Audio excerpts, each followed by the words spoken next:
You've tuned in to Portland High School basketball, broadcasting tonight from White House High School inside Jeff Bennett Gymnasium, where your Portland Lady Panthers will take on the White House Lady Blue Devils. The second meeting this season between these two teams. Kyle Eden, John Thayer, Miguel Amadeus, thank you for supporting Panther basketball. Lady Panthers ran into a buzzsaw Wednesday night. A Liberty Creek team that hasn't lost since mid-December gave Portland their second largest defeat of the season, while giving the Lady Panthers their second district loss of the season. And John, the defense really, start to finish, wasn't that bad. It was just the Panthers couldn't make a shot, 28% overall. They were actually better behind the arc than they was inside the three. They were out-rebounded. Big number was the 22 turnovers that Liberty Creek turned into 30 points. Yeah, Liberty Creek's just good. It is what it is. We've got a couple weeks. You know, we don't really have to beat them for a district championship to move on. So, I mean, that's a go, but it's not a must. But we do probably need to beat them for a regional championship so we can get a really good seed in that. So we've got a couple weeks to get that all straightened out, and hopefully we will. Gorchek Mood had 7 points, 2 rebounds, 3 steals. Addison McKelvey had 6 points and 2 steals, and Karina Fair had 6 points coming into the game. That was just one game. Lady Panthers have won 9 of their last 11, and they can almost clinch that number 2 seed tonight with a win. They're 16-11 on the season. 2 games remaining here in this regular season, coming in to face a White House team that is struggling this season, coming in tonight with a record of 2-21, looking for their first win in the district as they've lost their first 8. Lady Panthers won this last matchup last Thursday, actually, a home game. 63-41 was that final. The Big Three had 39 points, 9 rebounds, 7 steals between them. And, John, 2 games left in the season, as I said, but you can't win the regular season title, but still a lot to play for, and we've still got everything in front of us. They just need to play like they can play. Yeah, we didn't win a regular season title last year, did we? No. No, so we went to the state tournament. The big thing is this is a must game. If you lose this game, you're probably going to be in a playing game more than likely. Not 100%, but it's going to be tough. Because then we got Station Camp, which is going to be the deciding thing too. So I think we said last week we could actually lose this game and go 6-3. Station Camp's probably going to win tonight because they're playing Greenbrier. And then that game's going to be winner take all. Maybe with not a tiebreaker. Right. But it will be winner take all for us if we're 6-3. Yeah, it'll be winner take all, period. So let's just win tonight. Then if we do lose to Station Camp, I don't know how the tiebreaker all works out, but that'll give us a chance. But if we win the next 2 ball games, it doesn't matter. But if you overlook White House, you just never know. Somebody will catch on fire, and we'll lose. So we can't let that happen. Yeah, I agree. Again, Story Russell will not be playing tonight. That's the only injury factor that we were given. We'll take a short. On her? Do not have an update on her. I just wonder what's wrong. I think the X-ray was today, but I don't know if they got the word on the X-ray. We'll take a short pause. We'll come back for the national anthem and starting lineups as you're listening to Lady Panther basketball.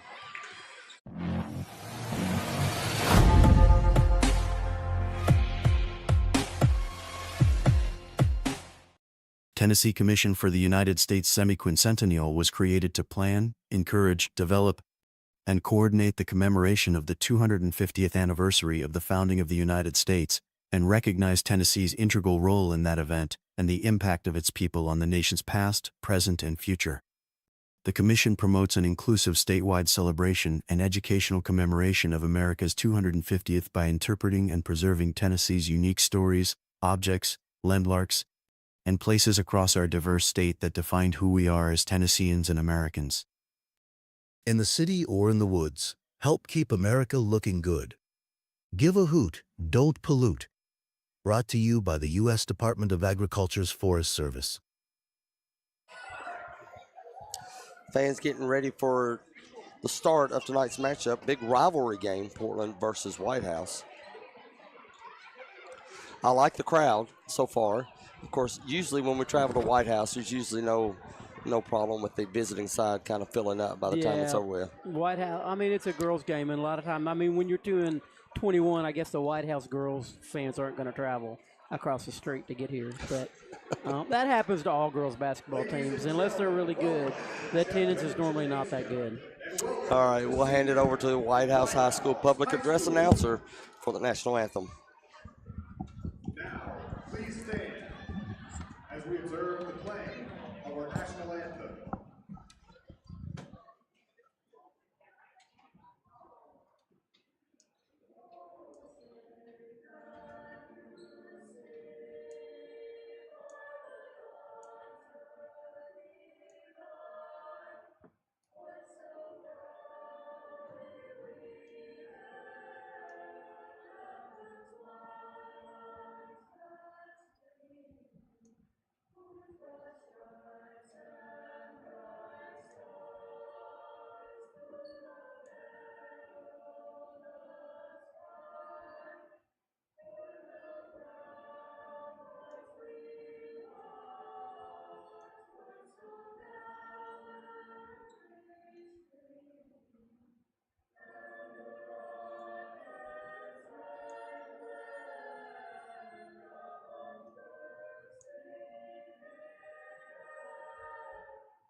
Thank you.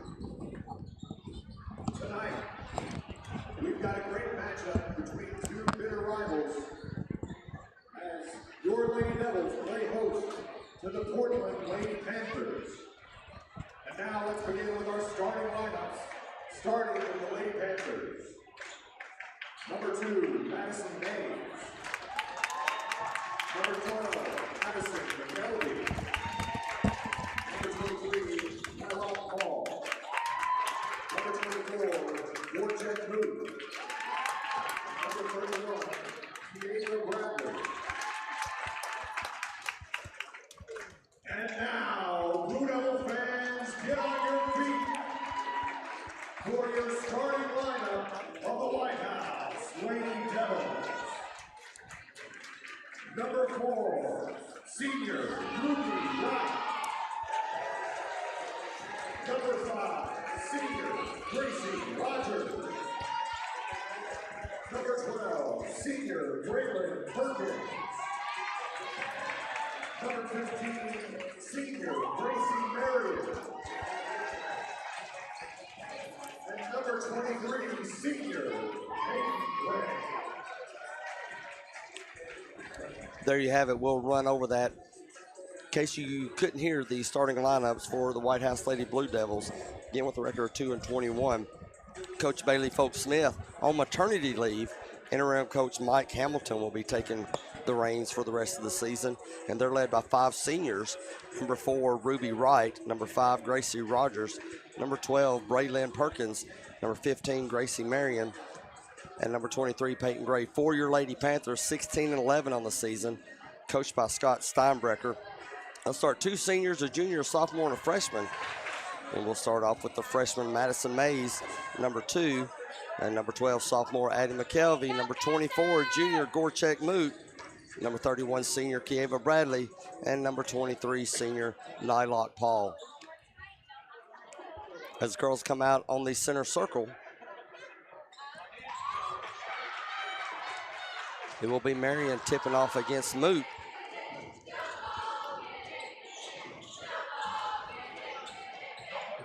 Referee checks, gets set. Ball is in the air. Tip controlled by Moot. Possession arrow will go to the Lady Panthers. Wearing their visiting black jerseys with white trim and numbering. They'll be going left to right. Moot takes a straightaway 3 that rims out. Offensive rebound goes to Paul. And she'll just back up, turn around, take a 3, and make a 3. I just noticed the column for Gore-Tex Mood is bigger. Now Paul's going to make us eat words and outscore. Pressure by the Panthers causes a turnover at the timeline. Mays up ahead to McKelvey, but she misses the layup. And Mays will foul on the rebound. How about the Underground Palace Okay. for the Blue Devils home? I couldn't set you up for what most people would call it, but anyway, I'm not saying The it. Devil's Den. The Devil's Den. White House able to break the press into the front court. Out on top is Wright. Throws it over to Perkins. Far wing area, whistle on the court. Foul in the paint. And that'll go against Bradley. That'll be her first. I must not was paying attention.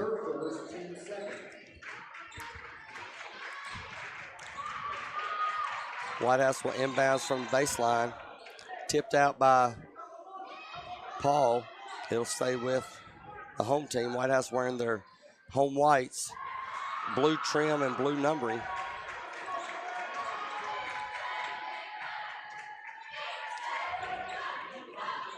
Inbounds to the three-point area. Wright gives it up to Perkins. Perkins takes a three in front of Mays, misses it. Bradley tries to save it, can't get to it. Yeah, she probably ought to let that one go. I don't think we tipped it, did we? It's hard to see from here.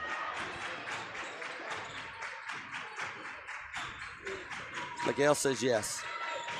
Rogers takes it, inbounds pass, dribbles it all the way to the front, passes it over to the left-hand side. Mishandled, out of bounds, it'll go to the Lady Panthers. Well, luckily I didn't set up where those dudes were sitting, because at first I thought, oh, that was nice of White House to have us a table. But the angle's terrible, so I really didn't want to sit there. Quick move down the lane for Paul, dishes out to Mays, misses the three. Offensive rebound. Panthers can restart it as Paul drives down the lane, gets fouled on the shot. But I should have known when I thought that was nice of White House that, well, that's not going to work. That that couldn't have been for us. Sometimes you just got to learn. Yeah, even though I used to like AD, head basketball coach Cook, he was a classy guy. Paul makes her first free throw.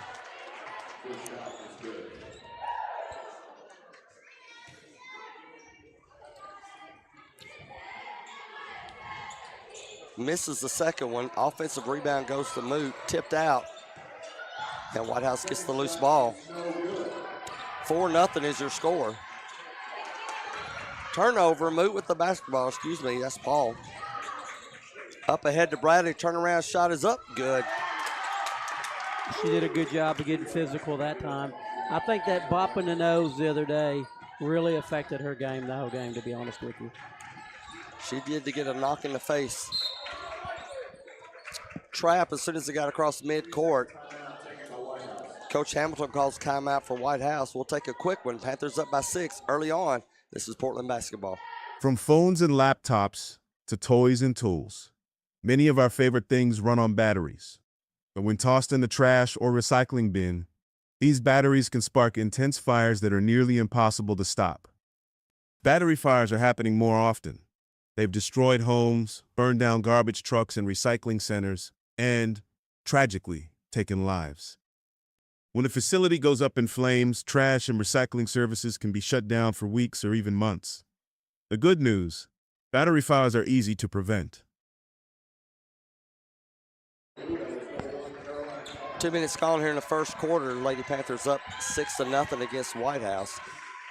Blue Devils with the basketball. Wright being guarded by McKelvey.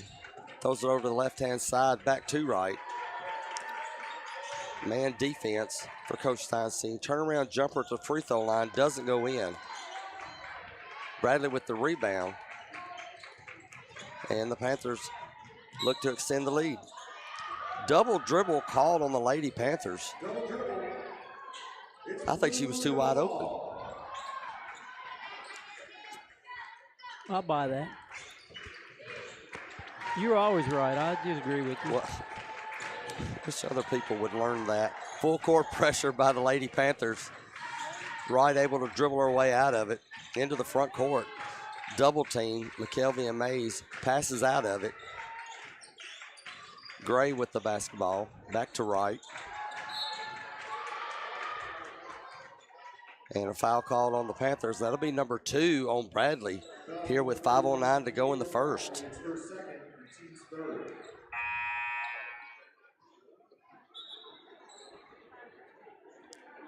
And Sales will come in for Bradley. Checking it for Portland, number 11, Morgan Sells.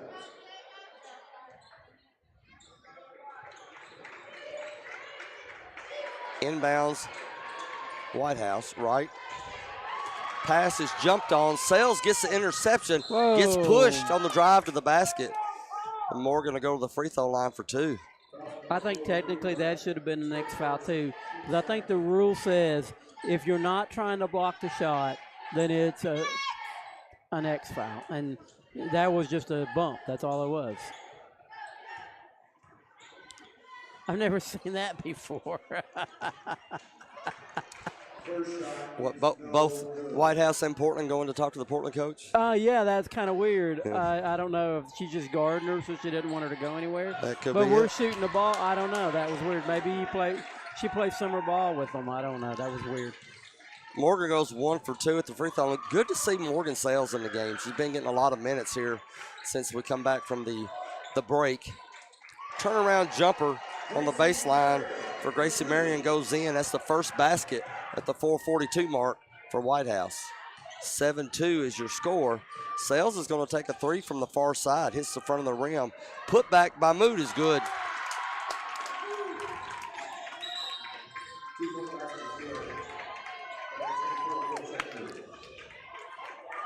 Turnover, I didn't see the call. Was she over the line when she tried to throw it in? Yeah, John? I was trying to figure out whose score I missed because I was freaking out over our coach. So Panthers coaching get them. it back. Lob out to Moot, who lobs it right back to Paul in the low block. She turns around and gets the layup.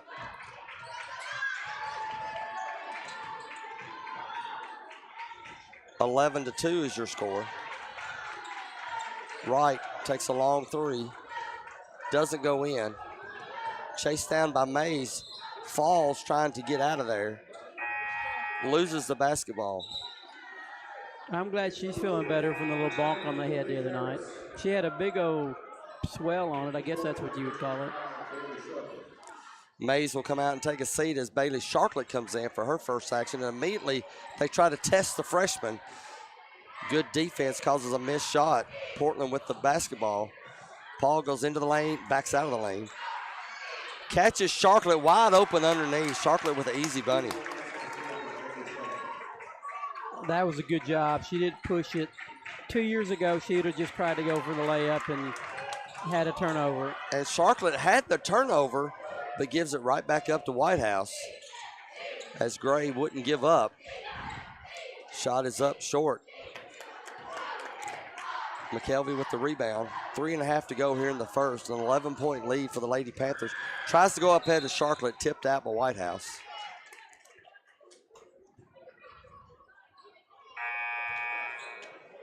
Yeah, just needed to slow it down a little bit once she got past half court and get some offensive flow going.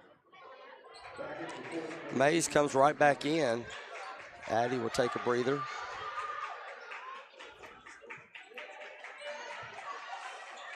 Mays to inbounds from the corner, tries to get it over to Moot on the low block, a little bit too tall, goes over her head. That's hard to do.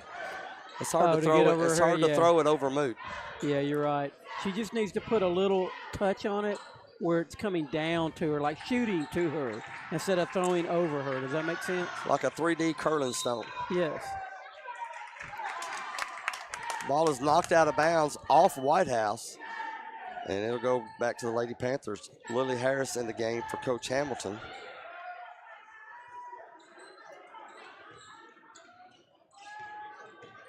Paul will inbound to Mays. Mays makes it to the far side. Backdoor cut. Passes off on the ground. And at the 3:10 mark of the first period, we have our first held ball situation. Possession will go to Whitehouse.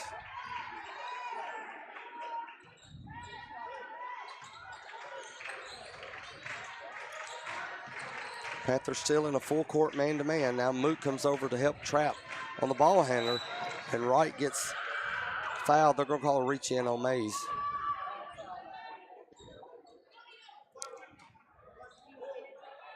Fouls on number 2, Madison Mays. It's her second, the team's fourth. That's her second foul, so she'll take a seat. Out comes Sales.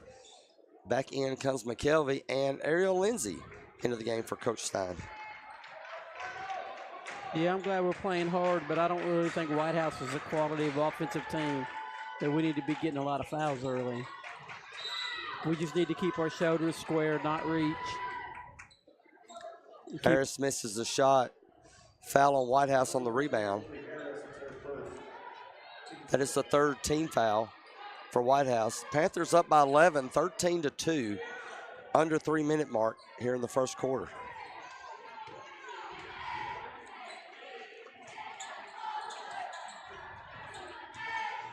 Paul with the basketball on the near side. Loses it. Picked up by White House. Oh, And if she had Pond got her tries to feet throw it up set, ahead. she got a walk called on it. Did get the traveling violation on White House. She had her perfectly set up for a charge there. Like I said, I don't know if girls do charges. So I don't know if they're fond of them or not.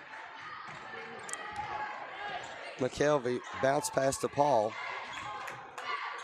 Over to Moot. Corner three off the mark.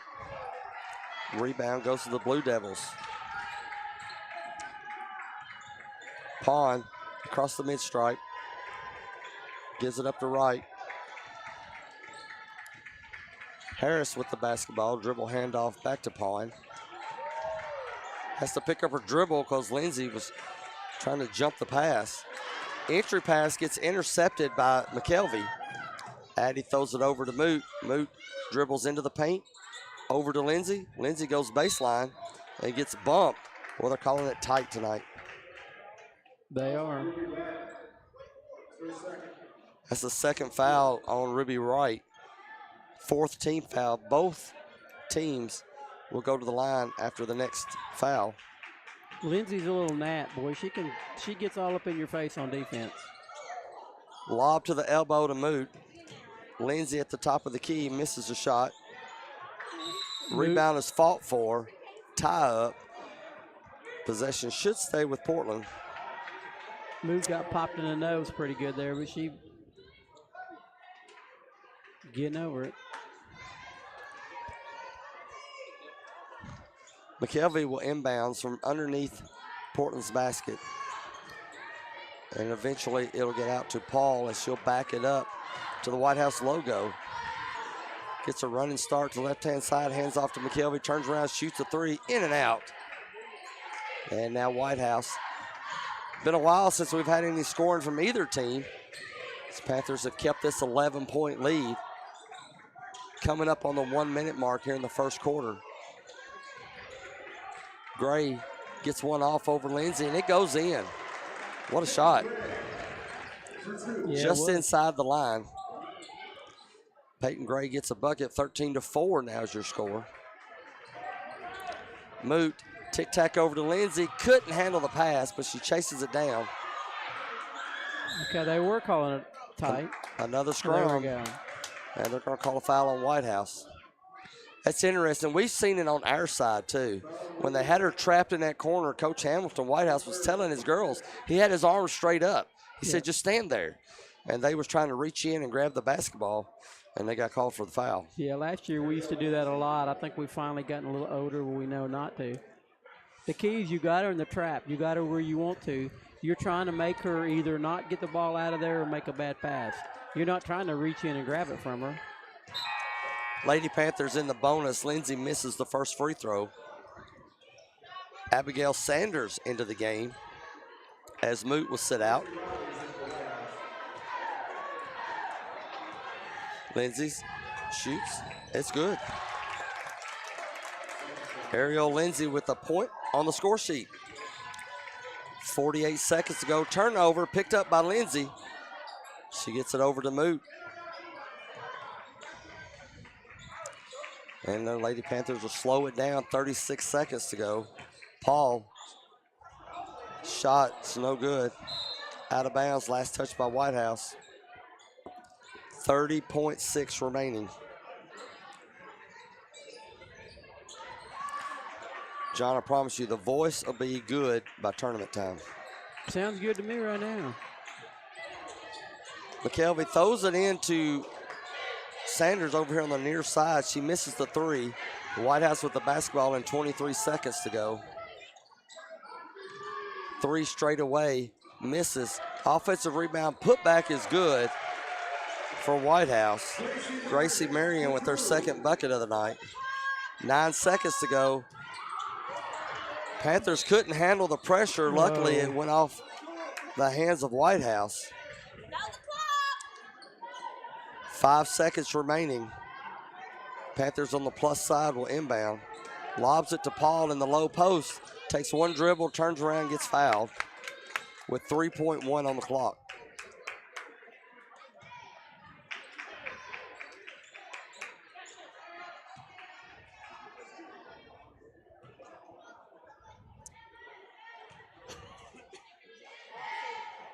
Paul makes the first one. Paul leading the way for the Lady Panthers here in the opening quarter. And she gets the second one to fall. 3 seconds remaining. Whitehouse trying to go up ahead. Steal. McKelvey puts one up at the buzzer, but it doesn't go in. At the end of one, your Lady Panthers lead by 10 against Whitehouse at 16-6. You're listening to high school basketball here on the Portland Sports Network. Smokey the Bear. Then you know why Smokey tells you when he sees you passing through. Remember, please be careful, it's the least that you can do. What you desire, don't play with matches, don't play with fire. After 80 years of learning his wildfire prevention tips, Smokey Bear lives within us all. Two guys drove to work. Neither guy wore a seatbelt. One guy got a ticket. One guy didn't. The same two guys drove home. One guy wore his seatbelt. One guy didn't. One guy made it home. The guy not wearing his seatbelt didn't. Don't risk it. Click it or ticket. Paid for by NHTSA. Getting ready for start of the second quarters. Your Panthers lead by a score of 16-6. It's Nylock Paul leading the way in that first quarter as she had 8 of the Panthers' 16 points. Start of the second, it'll be Sales, Mays, Bradley, McKelvey, and Moot. Bradley and Mays both with 2 fouls. To start this second quarter, Whitehouse will have the basketball to begin the second 8 minutes. Harris gets met by Moot, gives it up to Pond, over to Spencer, hands it back off to Gray. Harris top of the key, restarts the offense. Mays on Pond as she tries to dribble to the left-hand side. Whitehouse almost loses it, gets it back. Pond goes down the lane, dishes it out. Whitehouse can't find an open shot, and Harris will start it up again. Pond pops out, but Harris takes it herself to the left, tries to get around Moot. Has to give it up. Spencer back to Pond. Comes around the screen, double team, tries to throw it to the open man. Goes out of bounds. She realized the defender that had come to help and tried to throw it to where the defender came from, but got a little too quick on the pass. Yeah, the little trap worked. They didn't reach. They just blocked her vision and she threw it away. Moot drives to the basket and gets fouled. You know what today is? I do know what today is. It is Friday the 13th. And it's opening day of Division I baseball season. That too. That is more important. It definitely is.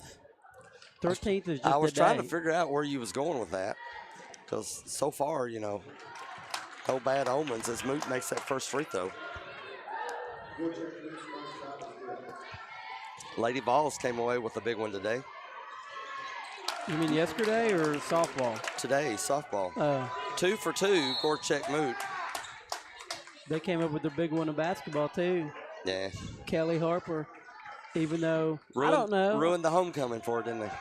Yeah, I don't know. A lot of people are mad at her for throwing her team under the bus. I don't think so. If your team, them girls are getting NIL money. If they come out flat and quit on you, I got no problem with telling everybody in the world they quit on you. You got to motivate them somehow or another. Bradley gets the entry pass, turns around, misses a shot, but she gets fouled and goes to the line. Yeah, she got a lot of flack for that, but the coach for Mississippi State, who went through the same thing. No, the coach for Texas, when they got demolished by Vanderbilt, went through the same thing, and they all said that was good coaching. Yeah, you know how you can't never please everybody. Said pretty much the same words. Bradley misses that first free throw. Gracie Short comes into the game for Coach Hamilton. 18-6, your Lady Panthers lead here in the second quarter. Bradley gets that one to go in. 3 points on the night for the senior. 19-6 is your score as the Panthers done a good job coming over in the trap. Moot knocks it out.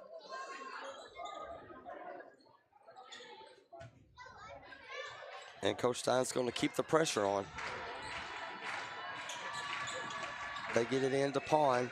She dribbles to the front court, tries to throw it over, tipped up by Moot.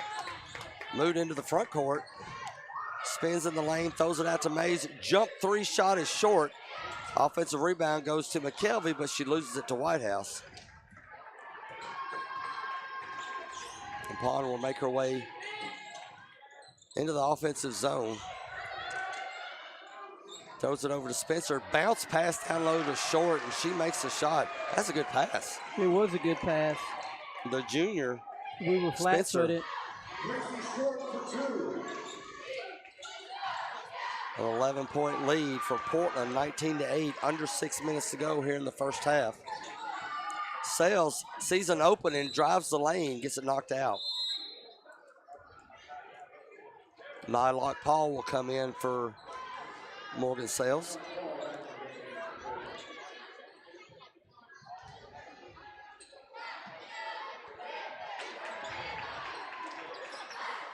McKelvey tries to inbounds to Paul coming down the lane off the foot of a Blue Devil, so they'll restart it.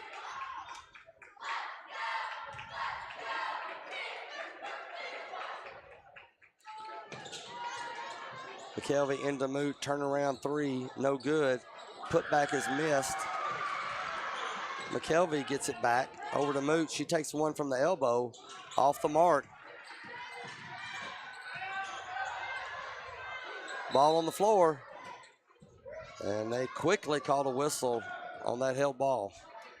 Bradley's doing a good job playing some defense tonight. She's got her scrap back here.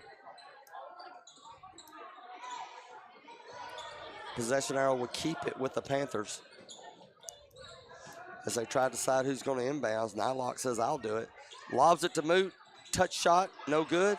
The putback by Bradley is in there.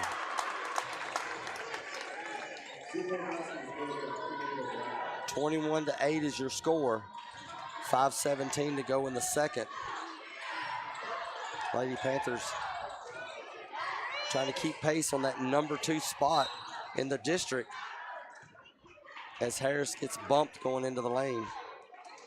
I think the rest of the season during practice, they ought to get Coach Brown a little blocking dummy pad and just knock Bradley silly every time she can. Just because she get used to it. I think that will help her greatly to be ready for a high contact game. Because when you're in that post, it's high contact. Portland fouls on the inbounds. That one's on Mays. That'll be number 3 on Madison Mays. As Pawn will go to the free throw line, she makes the first one, and Sales comes right back in as Mays will take a seat, most likely for the rest of the quarter.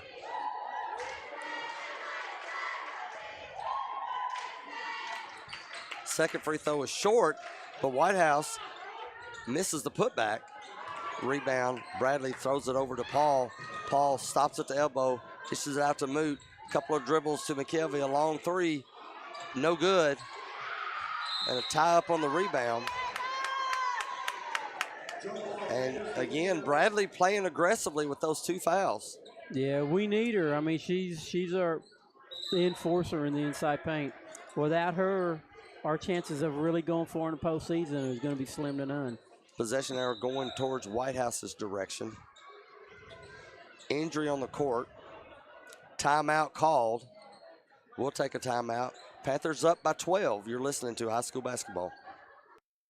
Nobody had to tell your grandparents not to drive while using their typewriters. Why should it be any different for us kids and our cell phones? Distracted driving was the cause of more than 3,000 deaths in 2022.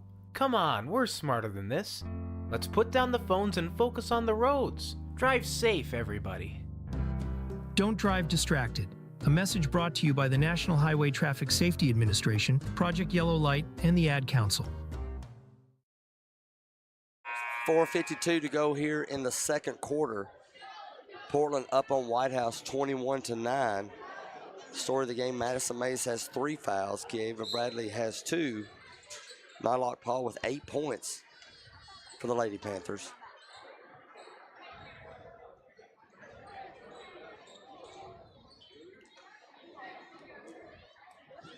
There's a little precipitation on the floor.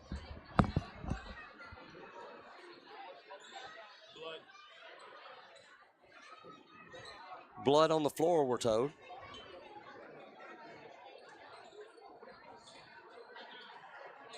Thank you. White House with the basketball. Panthers still running that press, zoning it up a little bit there. Harris passes up ahead to Short. Quickly tries to get it over to Gentry, but it goes out of bounds. White House had it. They had the press broke. They had someone trailing in the lane. Bad pass, turnover, gives it to the Lady Panthers. Flipped over to Paul.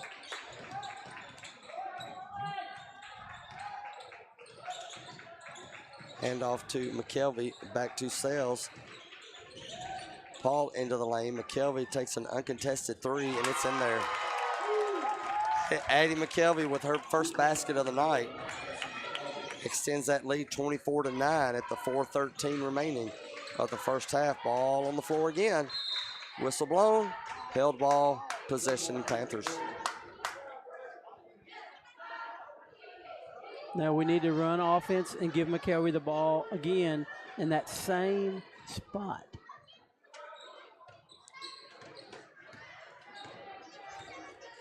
Paul playing point guard. Gives it up to Sales. Swing around to McKelvey. Back out on top to Moot. Gets around her defender, but throws it over to Paul for the 3. She got it. Nylock Paul in double digits on the night. That's 2 threes and 2 possessions for the Lady Panthers. Turnover picked up by Bradley. And the Panthers are on offense again. Paul says, if you're not going to guard me, I'm going to shoot the 3, but it doesn't go in, but the rebound tips right in her hands. She'll give it to Moot. Moot has a wide open lane, and somehow, some way, it rolls out. Yeah, I wish she'd work on that offhand right there. 3 for White House, doesn't go in. Moot has had some shooting woes. This will be the last 2 games going into this game. Leading scorer for the team at 15.4, just reached 1,000 points of her career. She has yet to hit double digits in the last 2 games. Offensive foul on Bradley. Yeah, I totally disagree with that.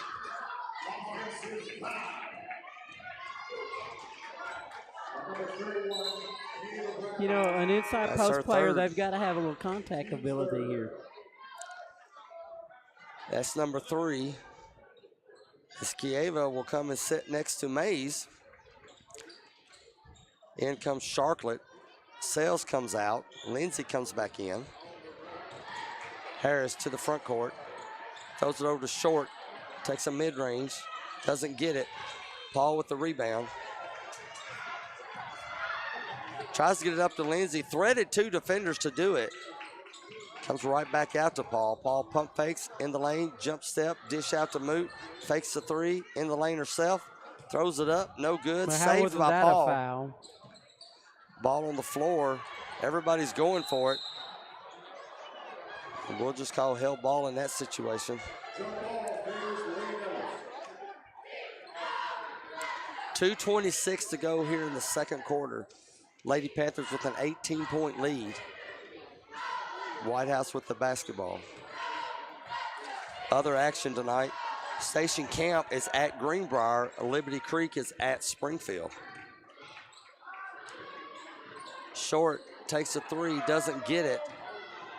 Paul tries to throw it up head to Moot. Led her a little too far. Just give it right back to White House.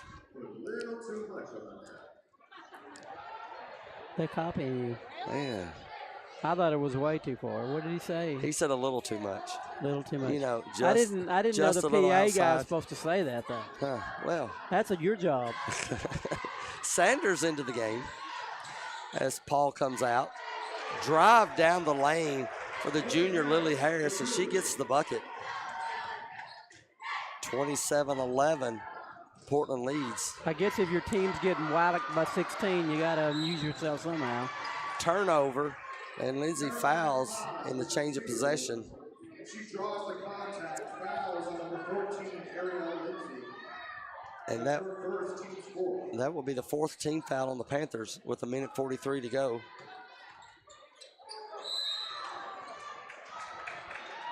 And they'll say on the inbounds that White House had a foot on the line. Turnover will go to Portland.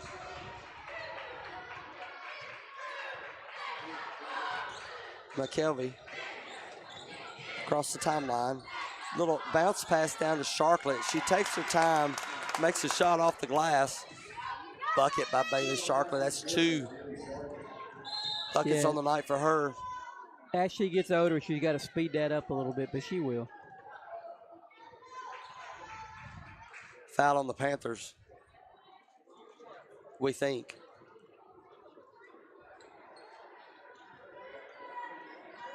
They're trying to get their hand signals right. Now they're going to give that to Moot. That's her first on the night. Bonus situation will put Lily Harris to the free throw line, where she makes the first one. Lily Harris's first shot is good.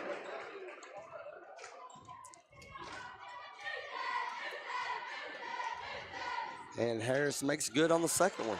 Lily Harris's second shot is good. 29-13 is your score. 1:17 to get here to go in the first half. Sanders makes her way in the lane, and the floater goes in and out. It's a good-looking shot. She did a good job getting to the basket. Harris calling the plays. 1-4 set. Tries to get around Moot, loses the basketball, able to tip it over to Pond. And Pond tries to get it in the low block, a little bit too hot.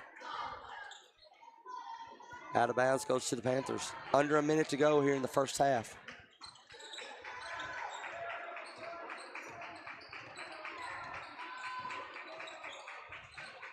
Spencer picks up McKelvey at the mid-stripe, but then pushes her as McKelvey drives around. I was going to say, let's work her for the last shot. It's good practice to do that, but what do I know? Lob to Moot. Keeps it above her head. Shot is up. Shot is in. Gorchet Moot with a basket. Makes it an 18-point game. 30 seconds remaining. Pond into the lane, reach-in foul on the Panthers, and that'll go against Lindsay. That's her second. So fouls piling up before the intermission. Pond at the free throw line. Misses the first one. I think they're handicapping some of these fouls, to be honest with you. Nylock Paul back in as Lindsay will take a seat.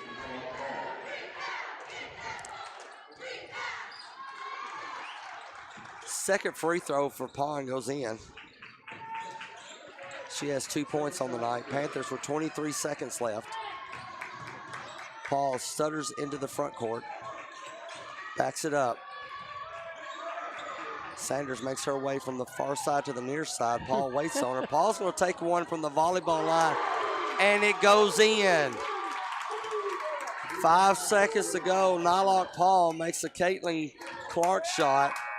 White House doesn't get it in the buzzer. That was one of those, no, what are you doing? Great shots. Yeah, with the 31-16 lead, 14 lead, I wasn't sweating it. At the half, your Panthers had jumped it up to 20 points as they lead White House by a score of 34-14. You're listening to Portland High School basketball here on the Portland Sports Network.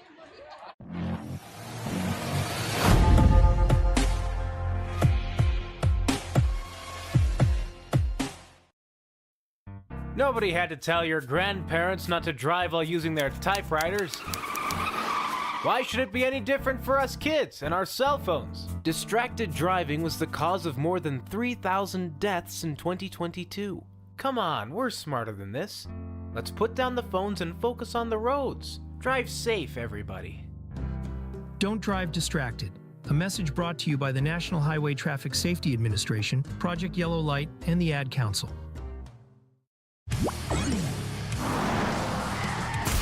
Game world or real world, seatbelts save lives. Hear that? That's the sound of your life. But every time you drive after drinking, the music gets drowned out. Buzz driving is drunk driving.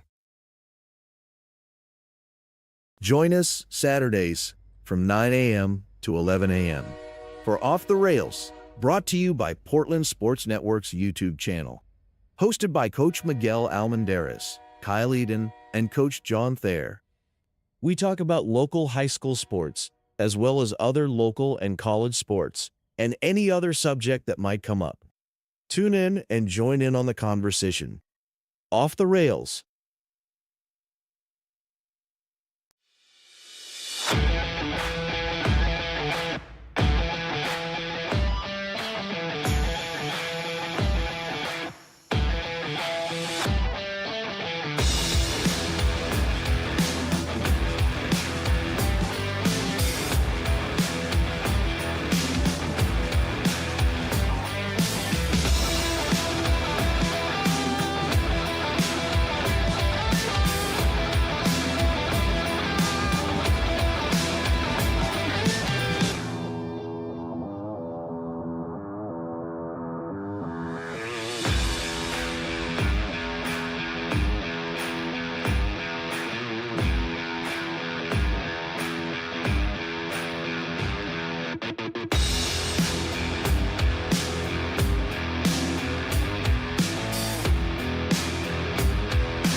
So far, Lady Panthers having no residual effects from Wednesday night's loss to Liberty Creek, leading White House by a score of 34-14 here at the half. 7 straight points to start the game, led by Nylock Paul and Kieva Bradley. Got it to a 10-point lead by the end of the first quarter. Kept it going in the second as the Lady Panthers, for the most part, had their way with this Blue Devil team. And you got to like the way they're just coming out and playing Lady Panther basketball. Yeah, they're just taking care of business, pressing, trapping, doing whatever they need to do to get the steals, and then making their buckets when they get it.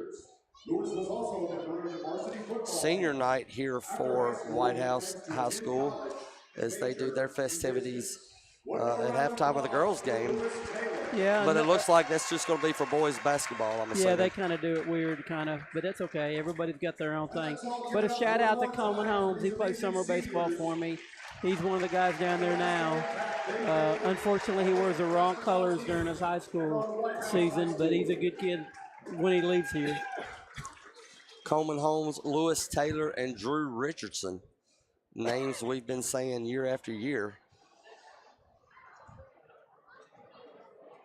Be interesting to see for how me, much. one way or the other. Hit the ball, throw strikes. Hit your spots. Somehow, some way. Somehow, some way. But he's a good kid. He always tries hard, that's for sure. Nylock Paul leading both teams in scoring from the first half. Yeah, and McKelvey's got 3.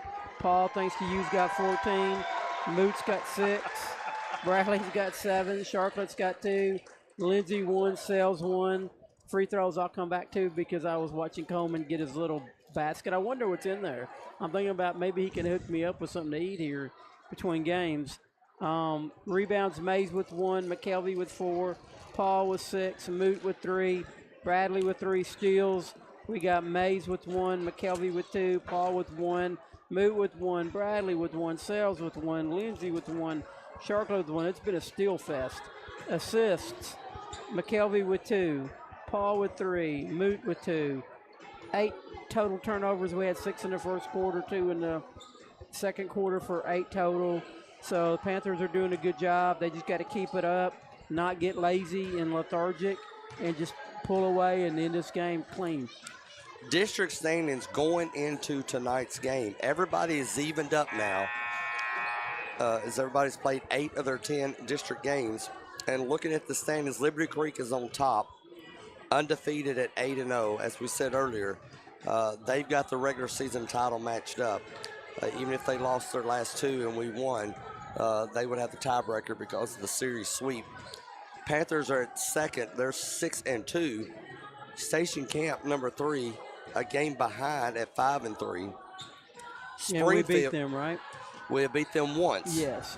So, and going to have to play them again Monday. So you could theoretically see Monday's a tie. Monday's going to be we're either going to win it all out or we're going to have a tiebreaker, right? Right. Because if they're going to win tonight, hopefully they lose. That'd be great. Because if they lose tonight, we're 2, period. Station Camp, Springfield's at 3-5. Number 4, Station Camp's playing Greenbrier tonight, who is 2-6 in the district, and White House, as we said earlier, is 0-8. If it was the end of the day, Portland would have that number 2 seed, and we would play the winner of Station Camp versus White House. Right. So we would play the play-in game. We beat Camp, we're in period at 2. We lose to Camp, it's tiebreaker, which I have no clue what the tiebreaker is. Yeah. Well, it goes to head-to-head, of course, that would be the same. Which would be wash. And then it goes to wins against the top 3 or whatever. Like they start at the top. How did both of y'all do against the top team? How did both of y'all do against the next team? Well, it gets ridiculous. Yeah, and it would have to be. And then it goes to the dreaded coin flip. It would be. Yeah, never it goes. mind. It'll Let's end just up. win, so we ain't got to think about it. It'll end up in free throw percentage in the third quarter of non-district games. When you were winning by 10. You're right. All right, then. We'll take one short pause. We'll be right back. We'll get ready for second half action. You're listening to Lady Panther Basketball. You're on the Portland Sports Network. Graphic Obsessions on Main is in a larger space and has more to choose from than ever. Tons of Panther designs we can print in minutes. Tons of inventory you can grab right off the rack today. And the amazing new hat bar, where you can customize your own hat. See a design you love but not in your size? We'll print it in just minutes. So many unique gift items right in the store. With the holidays fast approaching, remember, shop early at Graphic Obsessions on Main in Portland.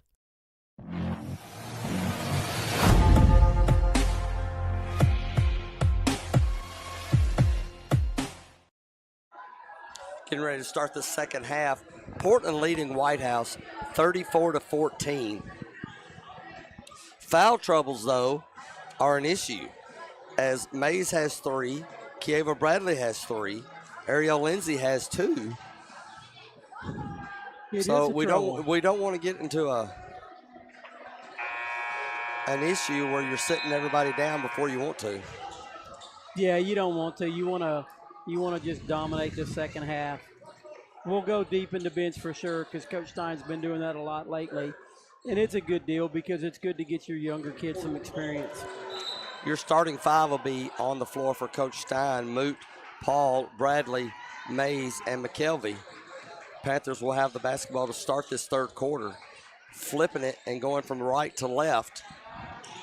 Ball is loose, picked up by McKelvey, back to Mays, swings it to Moot. Moot quickly tries to go to the lane, but she dishes it off to Paul. Paul backs out, doesn't take the 3. Moot will take the 3, but it doesn't go in. Whoa. Bradley on the putback, off the rim. White House with the rebound. That's what we need Bradley to look like right there, though.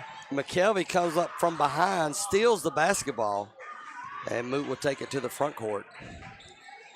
We've been seeing that a lot lately. McKelvey, open 3 from the slot, doesn't go in. And White House with their chance to try and score. Ball is tipped. Deflection goes right into the arms of Paul, who gets fouled.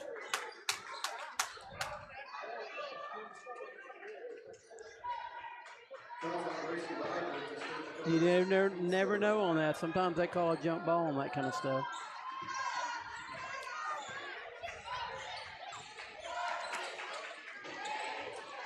They said the foul went to Gracie Rogers, but the ref said number 5. Yeah, I guess so. Lob down low to Bradley, gets over the defender, turnaround bunny's there.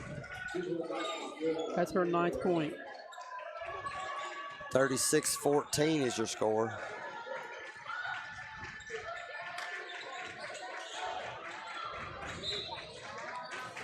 Push from behind, and that's going to be number 4 on the freshman, Madison Mays. And Sales will quickly come to the scorer's table.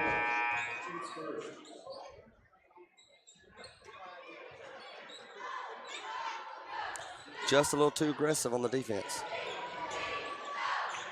White House on the inbounds. Perkins pops out, takes the pass, takes a shot, doesn't get it. I thought when you hit that black thing, it was out of bounds. Apparently it's not. We learn a lot. We do, and it changes every game.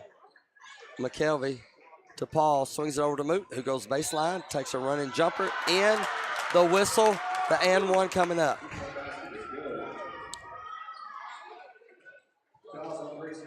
I don't know what that girl was that was calling the foul on. She looked like she was just running for her life. I didn't think she wanted anything to do with contact, but one of the refs thought, I think he just thought that was sissy play and called a foul on her anyway. Moot makes the foul shot. The old-fashioned 3 is good for the Panthers. 39-14. It's now a 25-point lead for the visiting squad. Steal by Moot. Another layup. Now she's getting back on track. That's 11 points for Moot. I got her. You straightened okay, me well, out. I was questioning because I've got a little mark and I don't really know what it means right there. Ball thrown away by White House. I didn't know if that was a 1 or a. Well, these are unofficial, official stats. Curtis is the official. I guess the book's the official statistician, but I trust Curtis over everybody. We'll compare it to the books, but you know.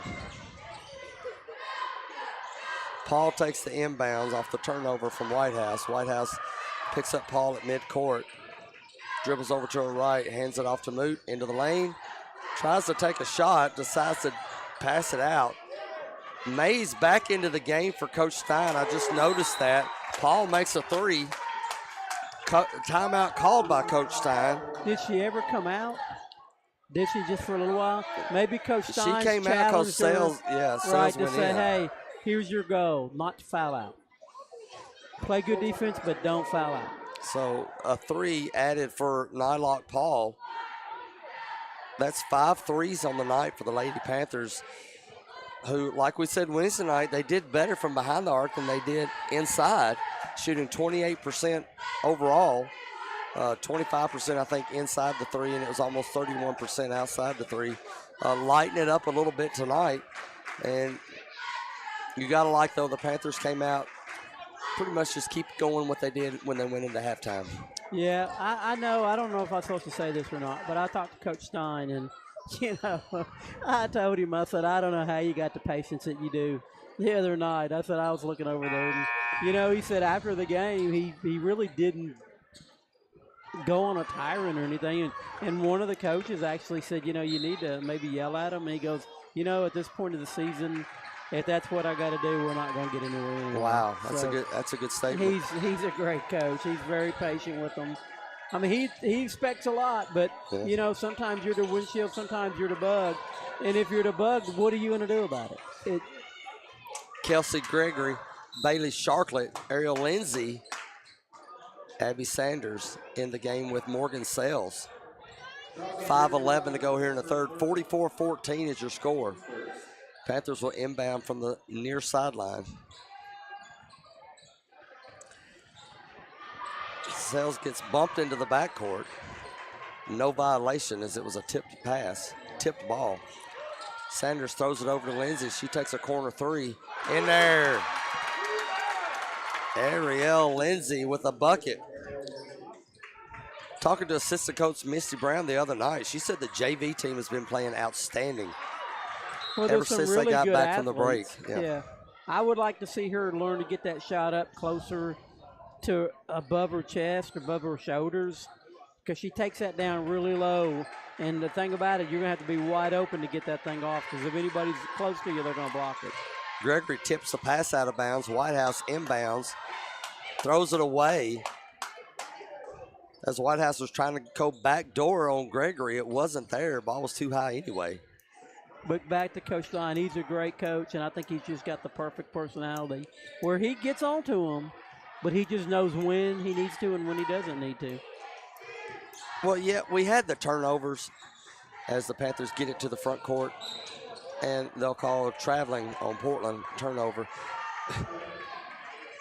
We did have all the turnovers, but really, if we could have made some shots, that game would have been a whole lot closer going into the fourth, and then who knows what could have happened if you had a little bit momentum. And I actually just couldn't make a bucket, and he knows they've been playing well for the last 2 or 3 weeks. It was one game. I think Liberty Creek played as good as they could play. Yes. And we played about as bad as we could play, and then I think Bradley got knocked hard in the nose early. That got her out of sync a little bit. Sales with the steal. Great defense by Morgan Sales. And I'm going to tell you, if we don't have Bradley enforcing the paint, it's going to be tough unless just in a week and a half Sharklet can turn in from a freshman to a sophomore. That's such an important area in that paint. Pass knocked out by Whitehouse. Portland will inbounds over to Sharklet. She takes a dribble, tries to get it back to Sales. It's not there, out of bounds. Whitehouse still has their starters in. Yeah, she's got to learn. When she turns into the sideline there, it can be nothing but trouble because it becomes a defender as well. 4 minutes to go here in the third quarter. Entry pass to Rogers, turnaround hook shot, no good. Rebound goes to Sales. Sales will dribble to the left-hand side. Passes over to the right. Sanders wanted that three. Didn't take it. Lindsay back to Sales. Sales tries to throw it cross court. Hits the rim. Goes straight into the hands of Sharklet. She tries to get it up there, misses the shot. She got fouled, by the way. They didn't call it. Right. Over to Perkins. Three goes in. Kind of, in a roundabout way. First basket of the second half for Whitehouse. Still a 30-point lead for the Panthers. Sanders with her own three. She got it. Abigail Sanders with a three. And, John, I'm telling you, if we're going to start hitting threes here down the stretch, that's going to change the defensive game plan of every team we go up against. Yeah, which is going to really mess it. Good for us, but hard on the other teams, because if you don't respect us down low, we're going to murder you down there. Sales are going to take her three. In and out. Sanders got in for the rebound and gets fouled from behind. She did a great job coming off the wing, getting that rebound there.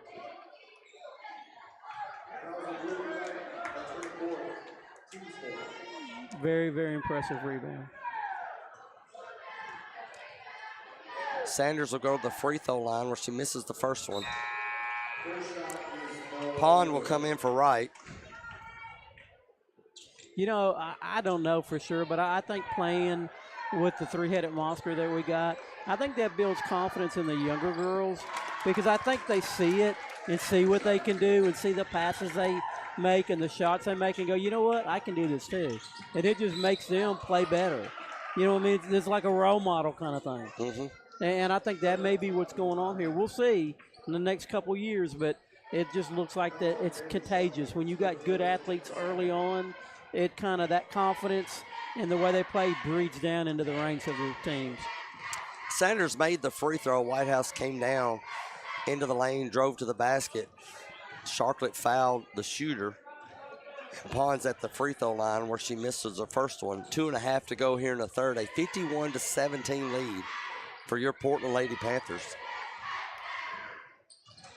Pond gets the second one to go in.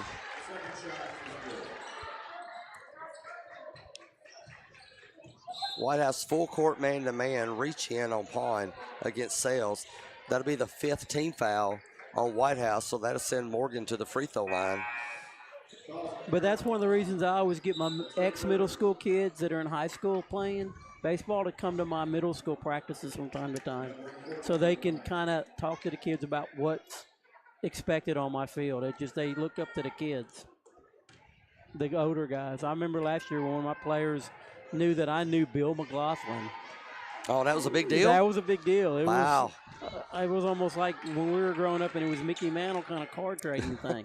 So I had Bill come to practice, and they were just flabbergasted that Bill McLaughlin knew Coach there and would even come to one of their practices. That's amazing. Sales makes 1 of 2 from the free throw line. She has 2 points on the night. Turnover again by Whitehouse. Sales throws it up ahead to Lindsay. Gets it to Sanders. Sanders picks up her dribble. Lindsay over to Gregory. Gregory quickly tries to go in the lane, flips it out to Sales. Baseline, cross corner. Lindsay for 3. Doesn't get it. That looked like that was going to go in. Yeah, it did. And Sales is hurt as she's hobbling. I didn't see her get hurt, to be honest with you. I don't know what happened. She ran into the wall. She went into the baseline and into the wall. Yeah, it's not really nicely padded here, by the way. The one little section right in the middle. And then the pad's about a 1/4 of an inch thick, so I don't think it's really going to help if you hit it. As they come out on the It looks floor. more like for show or for insurance company purposes. Sales walks off under her own power, but she's going to go straight back to the locker room. Under 2 minutes to go in the third. Panthers up 52-18.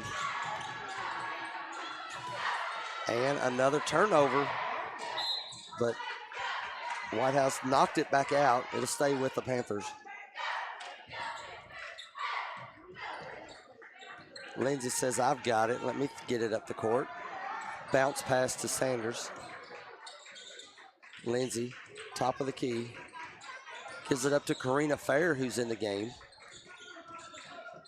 Gregory gets fouled.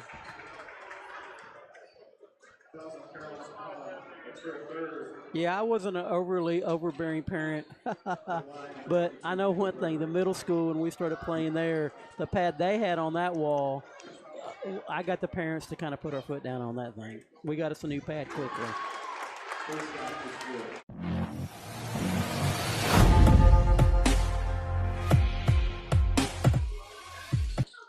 Makes the first one. Misses the second one, but gets her own rebound. That was her hype video. Well, Sanders makes another three. Abby Sanders, 2 threes here in the third quarter. I was saying that was Miguel's way of making a statement behind my statement. Could have been. Maybe that's the direction. If it makes you feel better. It is. He was trying to get it out there before I said I wasn't overly overbearing. Gregory gets the foul. White House will inbounds. Down by a bunch. Gets it into Rogers. Rogers pump fakes, takes a shot, goes in.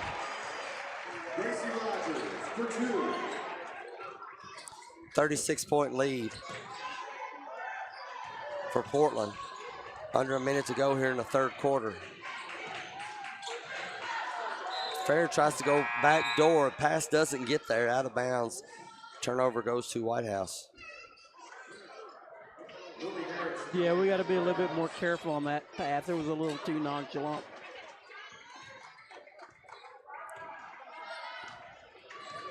.44 seconds in the third. 56-20 is the score. Pass into the paint. Over to Harris. Misses a shot. Out. Last touched by the Blue Devils. Yeah, Sharpley We're just got going to get bit Lindsay some shoes. How many times the last 2 games have we watched her tie her shoelaces in between ball outages? We need to get her some Velcro. There you go. Get her some Skechers for basketball. That was hot at one time, I thought, little Velcro shoes. It was. Pump it up. Fair for 3. Doesn't go in. That was a good rebound by Sharpley. Yes, it was. Out to Lindsay. Lindsay tries to bounce pass to Gregory. Too many hands. White House with the basketball. And knees. Throws it over to Perkins for a long 3, and it doesn't make it. Out of bounds. It'll go to Portland. You know, a good scoreboard operator would have let that go on. Instead, we got .4 seconds. Inbounds, and Lindsay will just hold it. At the end of 3, it's Portland 56, White House 20. We'll be right back for the last quarter of Lady Panther basketball on the Portland Sports Network. Graphic Obsessions on Main is in a larger space and has more to choose from than ever. Tons of Panther designs we can print in minutes. Tons of inventory you can grab right off the rack today. And the amazing new hat bar, where you can customize your own hat. See a design you love but not in your size? We'll print it in just minutes. So many unique gift items right in the store. With the holidays fast approaching, remember, shop early at Graphic Obsessions on Main in Portland. Join us Saturdays from 9 a.m. to 11 a.m. for Off the Rails, brought to you by Portland Sports Network's YouTube channel. Hosted by Coach Miguel Almendarez, Kyle Eden, and Coach John Thayer. We talk about local high school sports, as well as other local and college sports, and any other subject that might come up. Tune in and join in on the conversation. Off the Rails.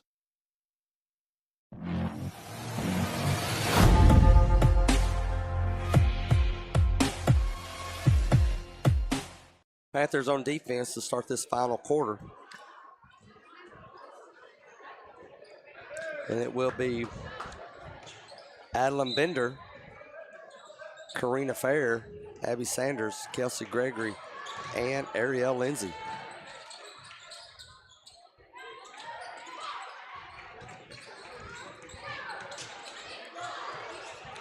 White House with the basketball, down by a few. Oh, look at Bender battling down low on the low post with the senior Gracie Marion. Ball on the floor. Held ball, jump ball, possession arrow to Portland. You know what I just found out today? What's that? That your Social Security benefits are taxed. Dude, you work all your life to get a Social Security benefit, and then they're going to take a percentage out of that? That is wrong. What are our senators and congressmen doing to this country? Tax on something already taxed, right? Yeah, and, I mean, sooner or later in this life, you ought to get a break. I would think when you're getting to that age, you might ought to get one. You know how to not worry about that? No. Don't retire. Well, then I'm you not never, retiring, then but you get never the have money to deal when with you- it. But you get the money when you get to that certain age. Why would you Anyway. want to take it? Good point. No, I don't want it because I don't want to get taxed. Missed 3 by Whitehouse. I figure $2,800 is just as good as 31. It, what the heck? But it still shocked me. Sanders gets the layup. Nice pass from Fair as they broke the press. In that third quarter, Panthers had 4 threes. 2 of them were by Abigail Sanders. She's sitting here on 9 points on the score sheet. Lindsay with another foul. That's at least 3 on her. Just wait till you find out how much the insurance cost is that they take out of it. The insurance? What insurance? Even though I'm wrong, I forgot I'm in a 22% tax bracket. Good golly molly. That's just highway robbery. I'm sorry. Bumping down low, whistle blown. They'll call that against Portland.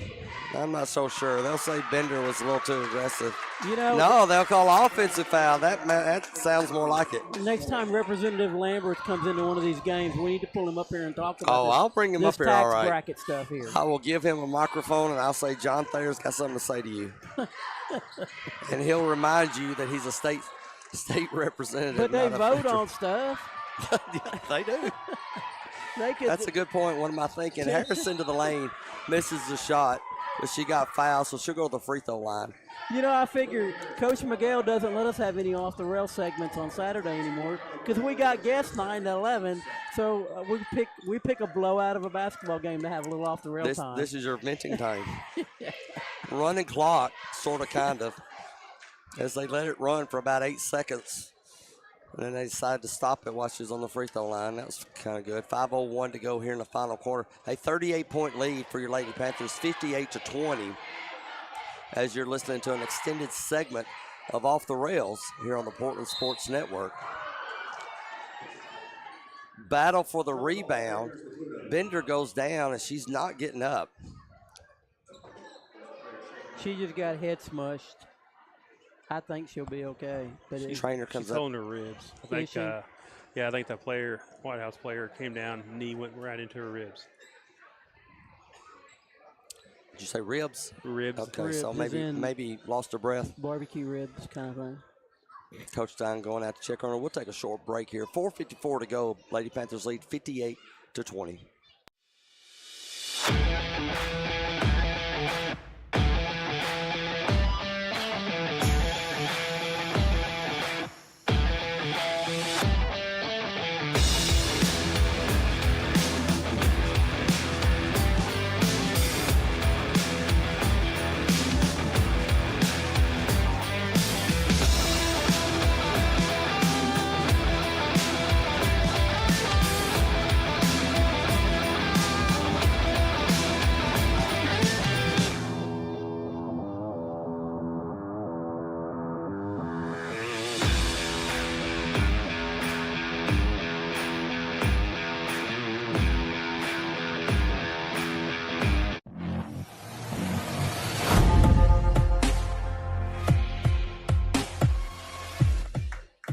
A.B. Bender walking off on her own power, Miguel. I think you were right by the way that they was tending to her.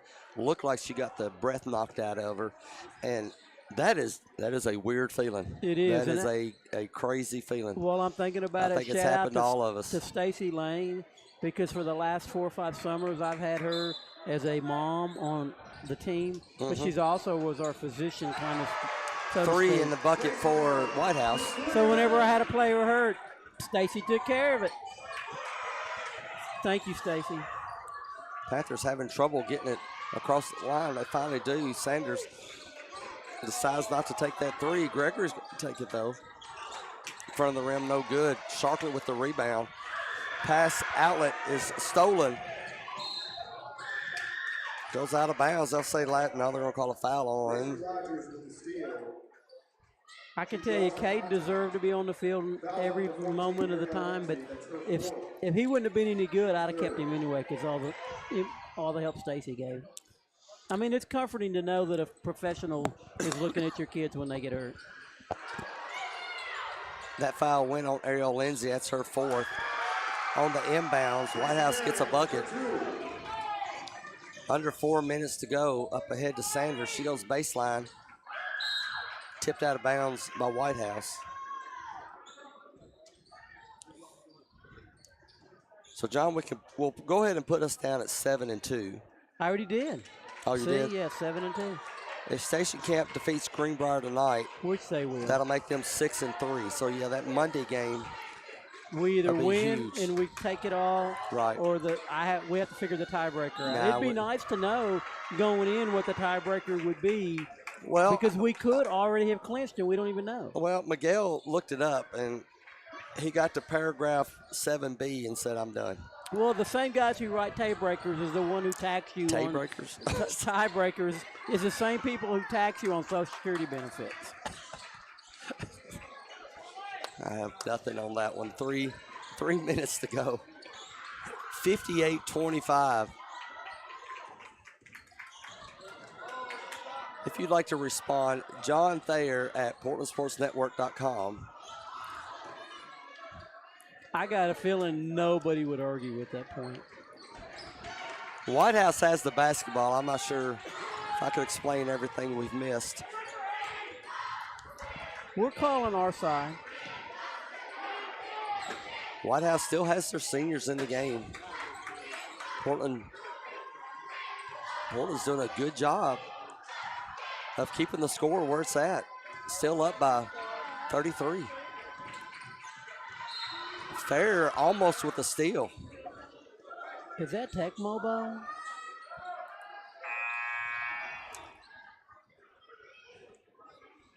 Substitution for White House. And for Portland, in comes Adeline Bender. That's good to see as Sharklet will take a seat. Bender, Sanders, Gregory, Fair. I mean, they're in there getting pushed around by some seniors. You know what I mean? It's good for them. 1:45 remaining. Perkins with the basketball, being guarded by Fair. Perkins gives it up, tries to go back door. Fair does a good job of staying around her. Fair's giving up about 4 inches there, too. But what you're seeing from the young girls from Portland is they're staying scrappy. They're throwing elbows in there. It's physical down low if you sit here and watch them. And that's what you want to see as these girls are getting here and getting playing time. That's why it's good for them to play against White House's starters. Nice set play off the inbounds for White House as they lobbed it to the low post. Marion kept the ball high, turned around, took a shot, and made it. Fair's yelling for the ball. She had an opening there on the corner. By the time they get it to her, White House has already closed it in. So they have to start up the offense. Under a minute to go here. Ball thrown out of bounds. It'll go to White House. Nothing settled on the boys' side either, John, as we'll talk plenty on that scary on that during side. that game. We could be anywhere from first to fourth when it's all said and done with only 2 games to go. That backdoor cut does get it by as Marion makes that shot with 27 seconds to go. Panthers are still doubled up, 58-29 against White House. Gregory loses it after some contact. My goodness. Wright with the basketball, guarded by Lindsay. Lindsay's got 4 fouls. 3 on the far side, doesn't go in. White House gets their own rebound, or they had their own rebound, and it rolled out of bounds, but the buzzer sounds. What a comeback resiliency game for the Lady Panthers as they step onto White House's home court and come out with a 29-point victory. 58-29, your Lady Panthers win. We'll take a break. We'll be right back with a recap and final stats. You're listening to Lady Panther Basketball on the Portland Sports Network. Tennessee Commission for the United States Semi-Quincentennial was created to plan, encourage, develop, and coordinate the commemoration of the 250th anniversary of the founding of the United States, and recognize Tennessee's integral role in that event and the impact of its people on the nation's past, present, and future. The Commission promotes an inclusive statewide celebration and educational commemoration of America's 250th by interpreting and preserving Tennessee's unique stories, objects, landmarks, and places across our diverse state that defined who we are as Tennesseans and Americans. From phones and laptops to toys and tools, many of our favorite things run on batteries. But when tossed in the trash or recycling bin, these batteries can spark intense fires that are nearly impossible to stop. Battery fires are happening more often. They've destroyed homes, burned down garbage trucks and recycling centers, and, tragically, taken lives. When a facility goes up in flames, trash and recycling services can be shut down for weeks or even months. The good news, battery fires are easy to prevent. Just remember, never throw batteries in the trash or recycling bin. Always tape the ends and drop them off at a safe collection site or mail them in using a certified return box. In the city or in the woods, help keep America looking good. Give a hoot, don't pollute. Brought to you by the U.S. Department of Agriculture's Forest Service. Smokey the Bear. Then you know why Smokey tells you when he sees you passing through. Remember, please be careful, it's the least that you can do. What you desire, don't play with matches, don't play with fire. After 80 years of learning his wildfire prevention tips, Smokey Bear lives within us all. Learn more at SmokeyBear.com. And remember, only you can prevent wildfires. Brought to you by the USDA Forest Service, your state forester, and the Ad Council. Two guys drove to work. Neither guy wore a seatbelt. One guy got a ticket. One guy didn't. The same two guys drove home. One guy wore his seatbelt. One guy didn't. One guy made it home. The guy not wearing his seatbelt didn't. Don't risk it. Click it or ticket. Paid for by NHTSA. Nobody had to tell your grandparents not to drive while using their typewriters. Why should it be any different for us kids and our cell phones? Distracted driving was the cause of more than 3,000 deaths in 2022. Come on, we're smarter than this. Let's put down the phones and focus on the roads. Drive safe, everybody. Don't drive distracted. A message brought to you by the National Highway Traffic Safety Administration, Project Yellow Light, and the Ad Council.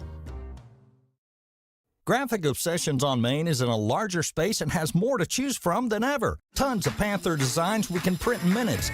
Tons of inventory you can grab right off the rack today. And the amazing new hat bar, where you can customize your own hat. See a design you love but not in your size? We'll print it in just minutes. So many unique gift items right in the store. With the holidays fast approaching, remember, shop early at Graphic Obsessions on Main in Portland.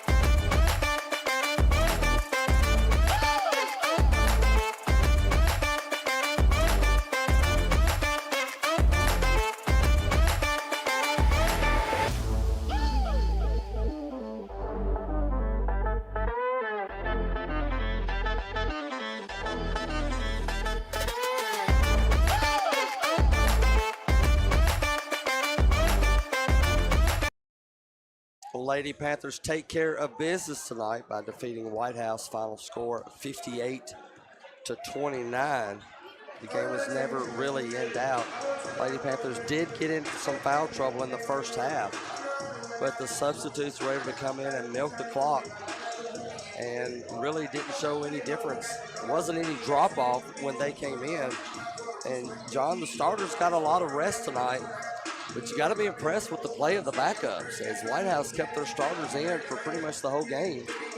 They did. And the Lady Panthers just kept rolling. It was a total dismantling beatdown of the Blue Devils here in the Blue Hole. The Panthers looked really good from the get-go. I was proud of the whole team's effort. And like you said, White House didn't ever throw in the white flag. They kept playing everybody, which is really good for our girls. the young girls need to play competition that's older than them. That's the only way to get better. And making the threes. Very proficient. It's going to be interesting to see what our percentage was on the threes. It had to be in the 40s. They've done a good job tonight, and they're taking uncontested. They're not, they're not taking bad threes, I guess is what I'm trying to say. Right. And looking good. And, I think they're still, regardless of them breaking the winning streak, I still think they're playing strong. Yeah, they're a good team for sure. I think the big thing is going to be the station camp game to see where we stand. You know what I'm trying to say? To see where we're ready in postseason. I think that's going to be real important. Scoring for the Lady Panthers, McKelvey had 3, Paul had 17, Moot had 11, Bradley had 9, Sharpley had 2, Lindsay had 4, Sells had 2, Sanders had 9, Gregory had 1. We were 12 for 19 from the free throw line. Rebounds, Mays had 1, McKelvey had 4, Paul had 6, Moot had 3, Bradley had 5, Sanders had 2, Gregory had 1, Sharklet had 4.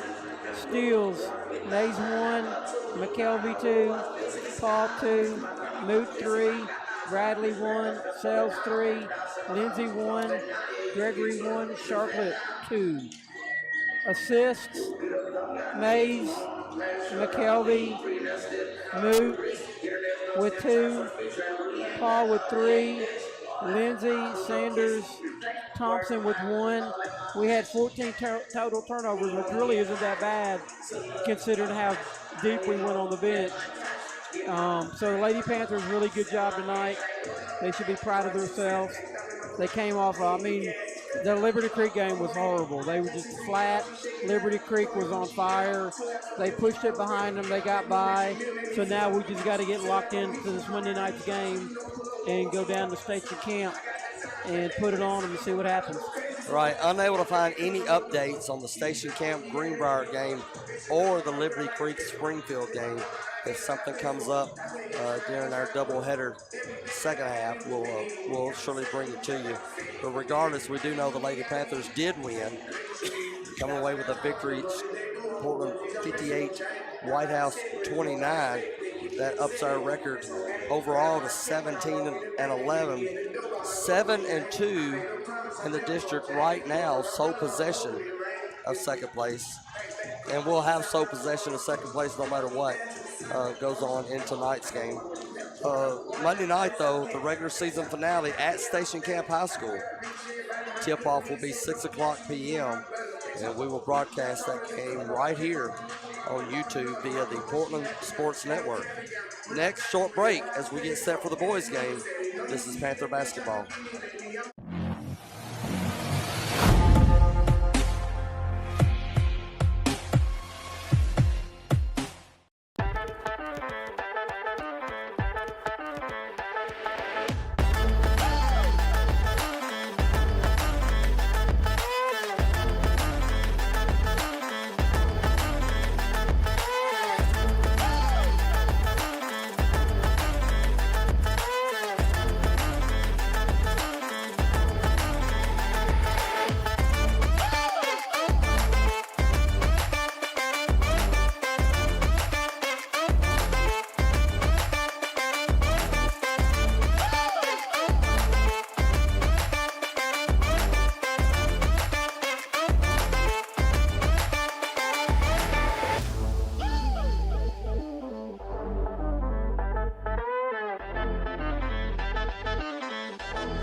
time to flip the script as we get set for the boys' game. Kyle Eden here with you, along with John Thayer, Miguel Medeiros running the electronics. Your Portland Panthers facing off against the White House Blue Devils here inside Jeff Bennett Gymnasium next to White House High School. Well, John, all can breathe a sigh of relief as Portland got back on the winning track Wednesday night. A 45-41 victory over Liberty Creek as Portland sweeps the season series. Down by 2 at the end of 1, Portland got on a run. Had the lead at the half, led by as much as 9 points in the second half. Just couldn't get rid of Liberty Creek, though, as they kept fighting back. It was back and forth until the end. Big shots at the end for the Panthers. Nothing bigger than that great inbounds play after the timeout. 3-point play for Christian Calvert that gave us the lead for good.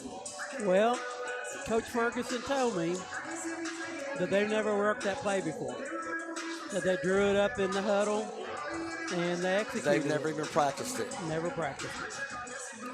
And, of course, Coach Ferg said that tells you what kind of players I got. Yeah.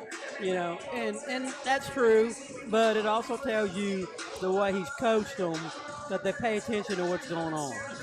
You know what I'm saying? And can understand what he's trying to get to him quickly. So that was an impressive play. I was calling for us to get it off backcourt. Right. Run some clock. Probably get fouled was I thought was going to be the MO for Liberty Creek, but no, Coach Ferg said no, we're going to score here. And then Tristan getting fouled to make it a 3-point play was even better. But that kind of really iced the game for sure. And then we had one play, a half-court pass that almost gave me a heart attack. But we survived that. Oh, true. Keelan Dalton was a beast Wednesday night. 21 points, 9 rebounds. Quentin Totten had 12 points. Big threes start out the first quarter to get us rolling. Tristan Calvert, 7 points, 5 rebounds. Only two turnovers for the night, playing that point guard position. That puts the Panthers at 20 wins on the season, now at 20-6. First time they broke the 20-win barrier since Coach Ferguson's first season as head coach. That was back in 2021, 2022. And winning 20 games is your goal. That's the difference between a good season and not a good season is the 20-win plateau. Right now, we're tied at the top of the standings. Number 1 seed, 6-2 with Springfield, and we both split the season series. Coming up on White House, which is going the wrong direction. They're 11-12, 3-5 in the district. They were once at the top of the standings. They've lost their last 5. They're number 4 in the district now. Panthers won the last matchup at home last week, 47-43, and that was a close game throughout. I kind of expect the same kind of low-scoring battle tonight. We'll take a short break. We'll be right back for starting lineups and tip-off of Panther basketball.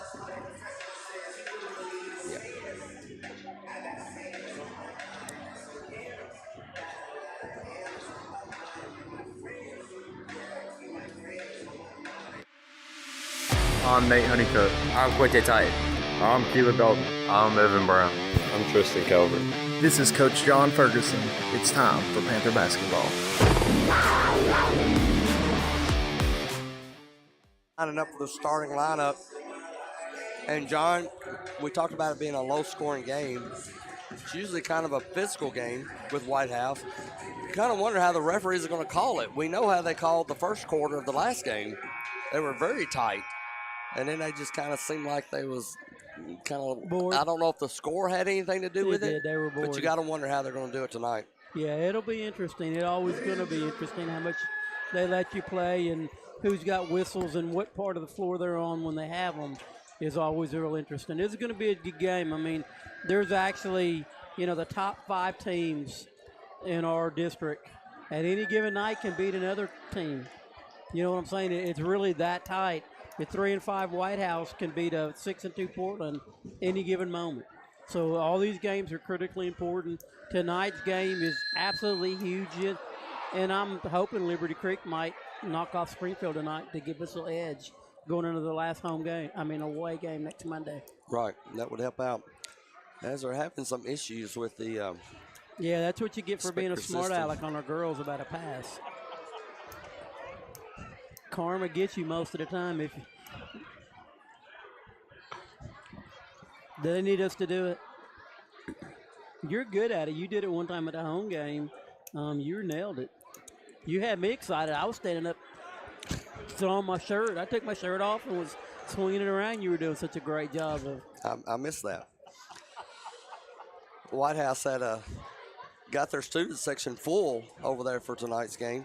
Wearing the black, it's all black blackout night. I missed that that's memo. original. Ladies and gentlemen, welcome to Jeff Bennett Gymnasium and welcome to senior night at White House High School. Now it's time for our boys basketball matchup with the White House Blue Devils and the Portland Panthers. Now for our starting lineups, beginning with Portland. Number 0, Tristan Coward. Number 3, Evan Ferguson. Number 4, Nate Honeycutt. Number 15, Kim Scott. And number 23, Keelan Dalton. And now, Blue Devil fans, make some noise for your White House Blue Devils. Number 2, Talon Cleaner. Number 10, Lewis Taylor. Number 12, Trenton Quinn. Number 25, Coleman Cole. And number 33, Drew Richardson. Your White House Blue Devils are coached by Drew Lowry and Jared Moore. White House Blue Devils, coached by Drew Lowry in his first season, the new favorite coach for John Thayer that doesn't go to Portland. And they'll start off with Talon Flinner, Trenton Quinn, Coleman Holmes, Lewis Taylor, and Drew Richardson. For your Panthers, Tristan Calvert, Evan Ferguson, Nate Honeycutt, Quentin Totten, and Keelan Dalton. And it'll be Dalton going up against Taylor. If we don't meet in the postseason, this will be the last time these two guys look at them. They kind of Coach Matt Warren is on the bench tonight, so he's officially cleared. Did not know that. Ball is in the air. Tip is controlled by Taylor. White House gets possession, and they'll be going right to left, wearing their home whites, blue trim, blue numbering. Panthers in that man-to-man defense, wearing black, purple numbering, white trim around the numberings. We can handle that. Richardson top of the key. Taylor open for a bit. Gets it back to Richardson. White House no dribbling, all passing. As Quinn takes the three, curling around, misses it. Panthers finally get their first shot at possession.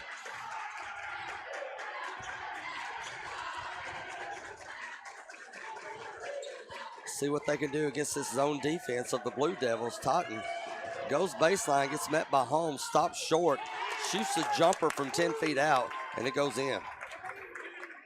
It's a good shot.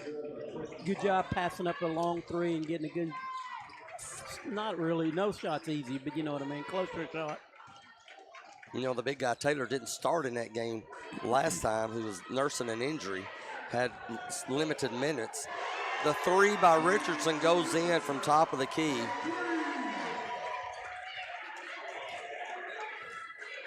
And you don't want to see that. He's not going to hit him all night long. Ferguson bounce past the Honeycutt, loses the basketball, tip from behind, picked up by Richardson. Up ahead, alley-oop tip is no good.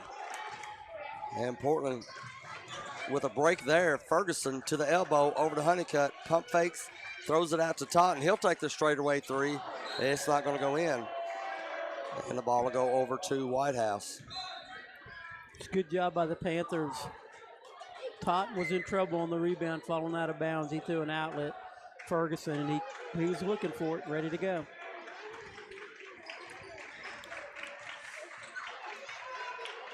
Flinner with the basketball. Over to Richardson, who shows up at the corner area, gives it to Holmes, turns around into the paint. Turnaround shot no good. Rebound goes back to Holmes, and he gets the floater. Offensive rebound. Holmes gives White House a 5-2 lead here in the early going of the first quarter. Number 1 versus number 4.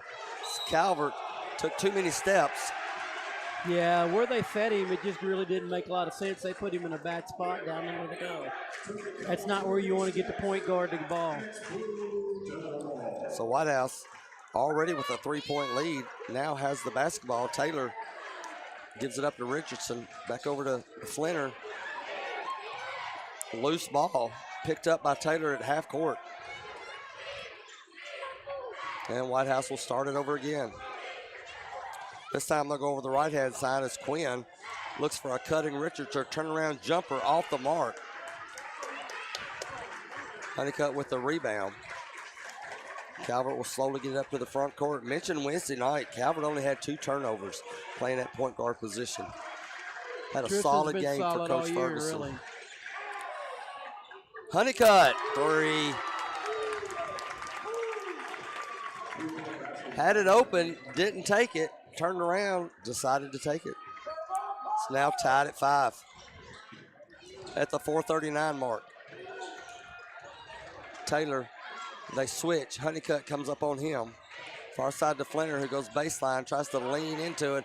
Shot affected by Dalton. Yeah, I don't know if he will got bring a it block forward. on that or not. I couldn't tell. Totten drives to the lane, gets the ball knocked out. And it went off the hands of Totten as he was out of bounds. And that'll give possession to White House.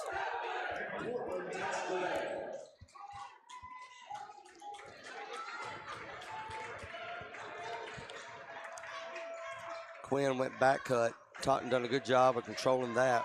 White House will have to start it over from the top. Taylor's just going to take a 3. It's short. Honeycutt kind of baited him into that. Yeah, and he did the cardinal rule. He's supposed to go follow your shot. He didn't, which I'm glad. Calvert to Totten. Honeycutt in the corner, back to Totten. Dalton on the far post area. Clearing away for Calvert in the lane. The left-handed shot's no good. Rebound Panthers. Calvert puts it up. Doesn't make it, but a whistle will send him to the free throw line. Good job. Way to keep the ball alive in the paint there. Get another shot up. That's his first and the team's first. First foul of the game goes towards White House, and it'll be against Drew Richardson. Calvert leads the team in free throw percentage for the season.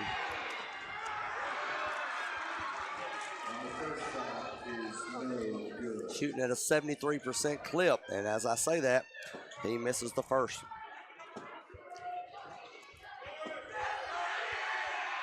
Second one goes in. Panthers get the lead back. 6-5. Loose ball in the paint. Honeycutt. Picked up by the Panthers. Up ahead to Honeycutt. Recovery by Whitehouse. He throws it out on top to Calvert. Back over to Honeycutt. He'll take another corner 3. Boom. You know what I like? Where did he take his first 3? In the corner. Where did he take his second 3? In the corner. I love it. If it ain't broke, don't fix it. 9-5, your Panthers lead. Flinner over to Quinn. And then Honeycutt got the tip for the steal to get started in the first place. Bounce pass down low to Holmes. He pump fakes Dalton, gets around him, but he misses a short jumper. Dalton with the rebound. Holmes had a good look at the go there.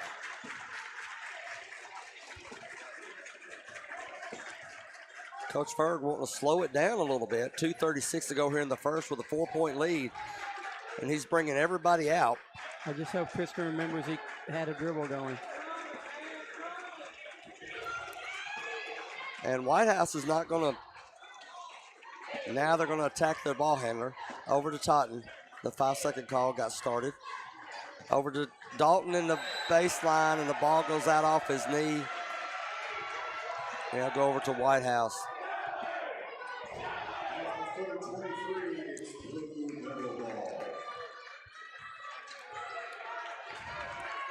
Flinner starts the offense for Whitehouse. Gives it to Taylor to top the key. Handoff to Richardson, back to Flinner. Throws it over to the right-hand side, back out on top again. Turn around three. Whistle as Ferguson leaned into the shooter. And Richards will go on the line for three. Foul on the three-point shot. By number 3, Evan Ferguson. That's his first, the team's first. Ferguson will come out as it looks like he may have bumped knees. Yeah, he's favoring his ankle, but I don't know. Maybe it is his knee. The knee would be a good thing, I think. Richardson makes the first one. Well, I think he missed it. You're right. I tend to do that. Be right. Yeah. Evan Brown will come in for Ferguson as he limps over behind the bench.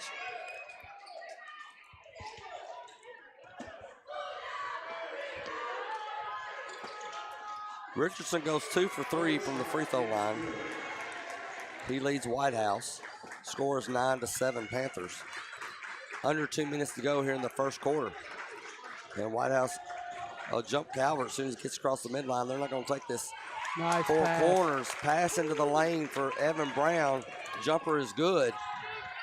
Taunton did a great job penetrating, giving it a perfect pass at the perfect spot. And then Brown's got to finish it up and make it, obviously. Taylor drives to the basket, fadeaway jumper off the mark. Dalton with the rebound. And Calvert to the front court, going to drive down the lane. Takes a shot with his right hand from the left-hand side, and it goes in. It's a nice drive. Way to go downhill. Calvert with his first bucket, though he has 3 on the night. Under a minute to go here in the first. Flinner pops out, tries to lob it into Holmes. He gets behind the defense, makes the shot, and gets fouled by Honeycutt. Holmes will go to the free throw line for and one.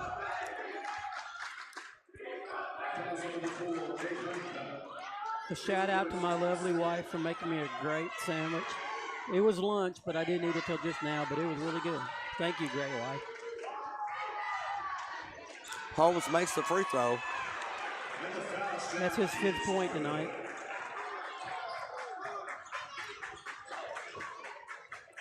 Now the lead is down to 3 for the Panthers. 42 seconds to go. Taunton gets fouled, trying to go around the defender, as they'll give that one to number 2, Mr. Talon Flinner.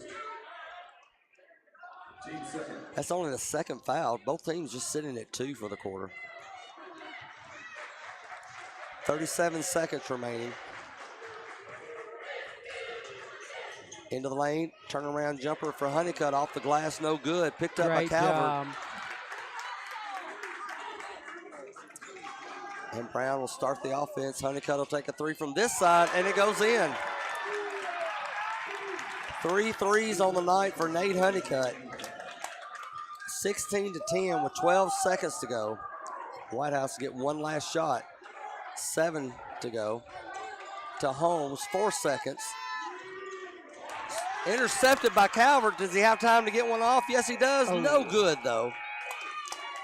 Panthers stave off a last possession shot for White House at the end of 1. It's Portland 16, White House 10. This is Panther basketball.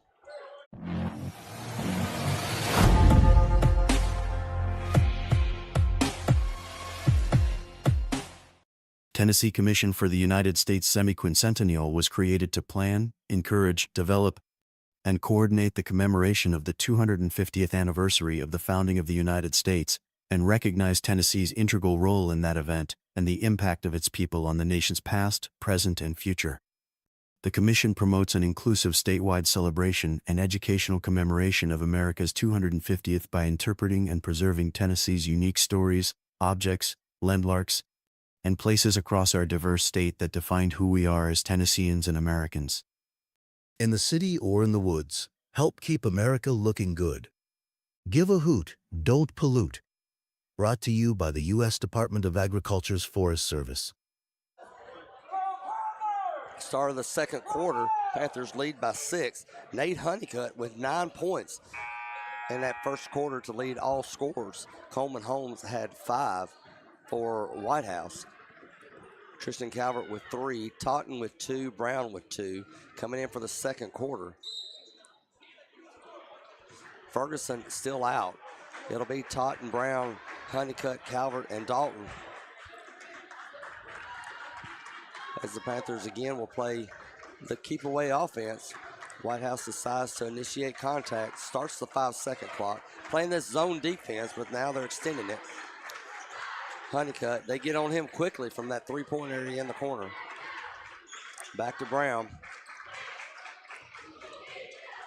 Brown flip it over to Honeycutt, gets it right back to Brown.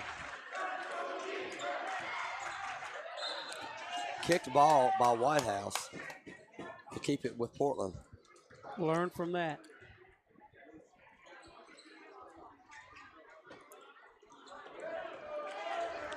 Inbounds for the Panthers. Totten catches Calvert in the lane. Turnaround jumper, no good. He had an opening. Yeah, White House tries to go up ahead. Holmes is underneath the basket, has to back up. He gets the basket and gets fouled. If it's on Brown, it was on the floor. It should be 2 shots instead of that. That's the first foul on Brown. Yeah, I don't think Tristan knew if he wanted to bank it or take it straight up on the shot. He had a good look. He was just kind of in between. Holmes' free throw is good. He has 8 on the night. It's now 16-13. Dalton steps up to the free throw line area, now to the top of the key as he's going to help screen for Calvert. Over to Honeycutt, a long three, this time from the slot. Bottom. Nate Honeycutt is on fire from behind the arc. 4 threes on the night.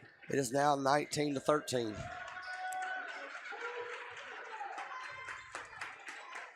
Flinner to Holmes, and he took steps.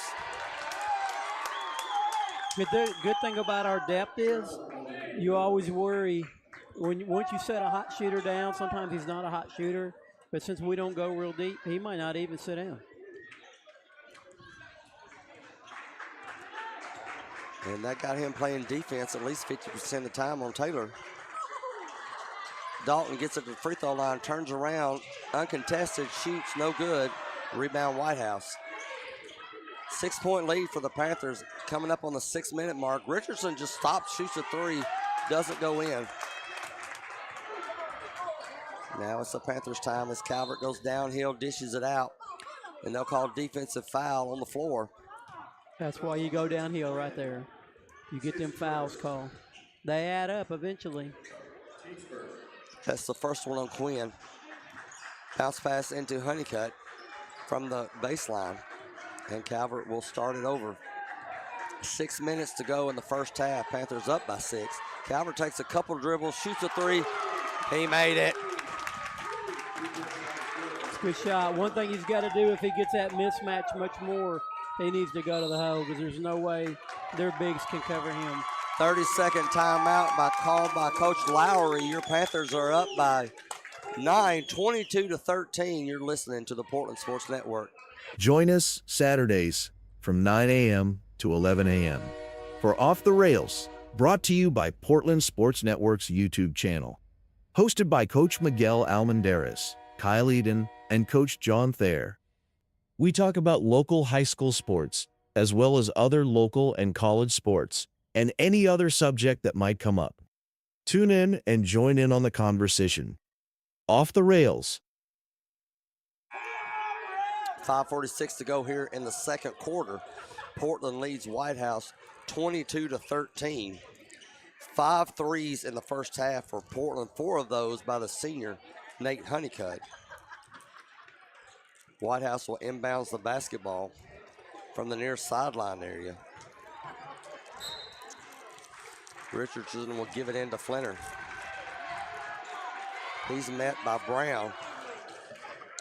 Hand off to Quinn. High screen to the right-hand side. He has an opening, goes through the hole, misses the shot. Panthers with the rebound. And now they'll see if they can get this lead into double digits. I'm surprised they don't run things through Taylor more. Calvert, Totten, Pop out for Dalton. He'll give it back up to Totten. Dishes it out to Brown. Brown goes into the lane. Takes a fadeaway. It goes in. Evan Brown lost the handle on the basketball. Was able to recover. Gets the shot off. Basket good. I'm going to tell you, if Taylor was my kid, I would feature him as much as I could. 3 for White House goes in. As Trenton Quinn, that's a guy you don't want to get hot. 24-16 is your score. White House moving to a man-to-man now. Calvert gets posted That down been a low. foul. He got popped hard. Misses a shot on the turnaround. That was a horrible call. He pushed him on the hip. Substitution for Coach Ferguson as Evan Ferguson comes back into the game. That's good to see. Quentin Totten will come out.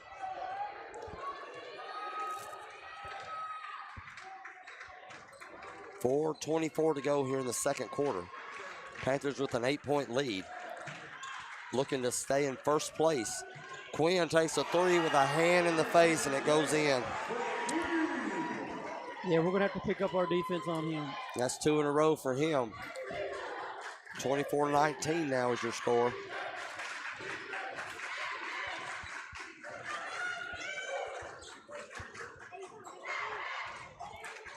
Calvert waits for Brown to curl around. He retrieves the pass. Honeycutt on top, down low to Dalton. Dalton turnaround shot, no good. Holmes with the rebound for White House. Flinner, guarded by Calvert, makes his way to the far side.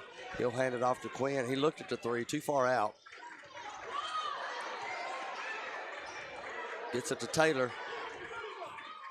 Taylor cleared out on the far side, guarded by Honeycutt. A little bump, will they call it? Yes, offensive foul on Taylor.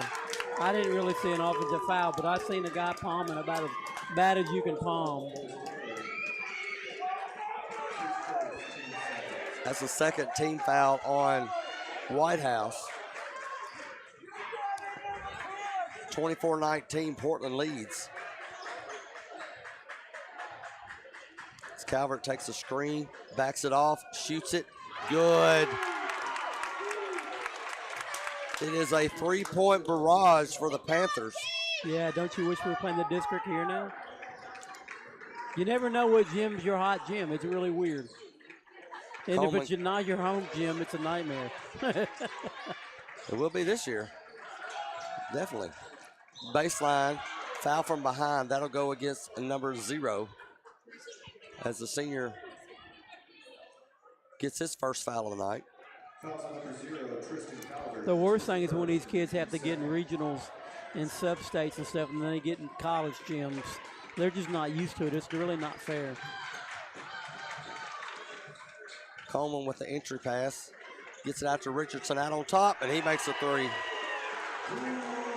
Drew Richardson with his second 3 of the night. 27-22 is your score with 2:33 to go here in the first half. Calvert stutter steps into the lane, dishes out to Brown. Brown goes baseline, throws it out on top of Ferguson. Touch pass, Honeycutt from 3 from the corner. That was not going to go in. And White House with a chance to get it to a 1-possession game. Yeah, our guards got to pick up their defense a little bit, and the inside guys are going to have to be on their own. They're going to have to play their own defense and not look for so much help. Flinner, straightaway 3. He gets it. He's wide open. 27-25 is your score. Panthers, a run by White House, 12-3. As Brown goes baseline and gets bumped. And they'll call that on Flinner. Correction, Quinn will get called for the foul. That'll be his second. Cameron Stahl will quickly come into the game for Quinn. Baseline's out of bounds for the Panthers. Brown lobs it over to Calvert. Calvert guarded by Richardson.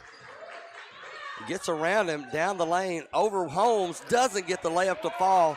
The putback by Dalton is no good, and he gets fouled on his second attempt. This guy's not very good down on his end.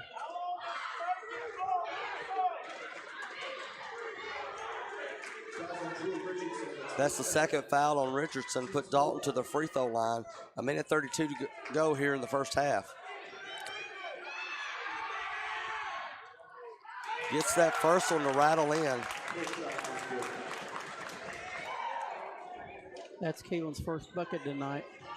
Shout out to Ganny real quick. Hey, Ganny. Misses the second free throw. Whitehouse with the rebound. 3-point lead for the Panthers, but Whitehouse has the basketball. Dribble handoff to Taylor. Guarded by Honeycutt. Quick pass over in the corner. Flinner out on top.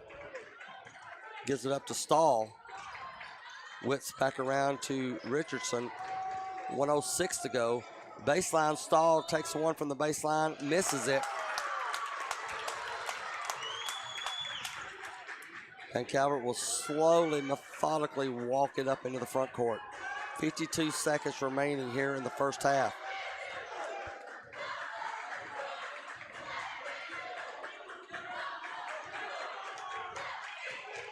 Whitehouse playing off. And Calvert will stay at the logo. 36 seconds remaining.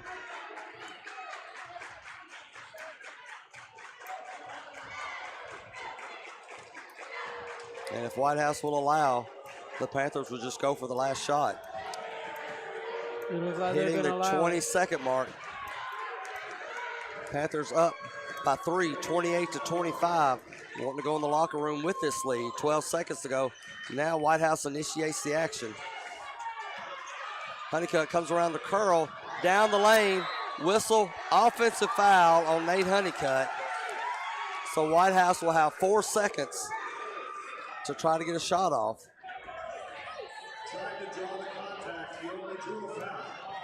It's the second foul on Honeycutt.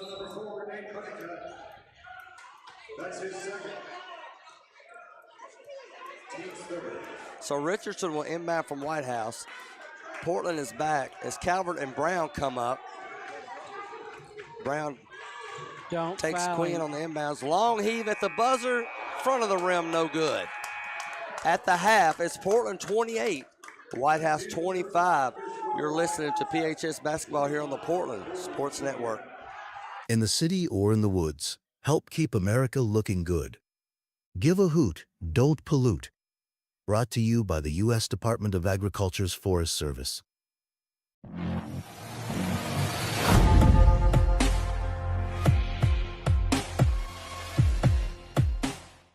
From phones and laptops to toys and tools, many of our favorite things run on batteries.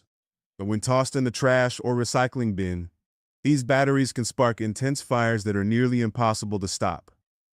Battery fires are happening more often.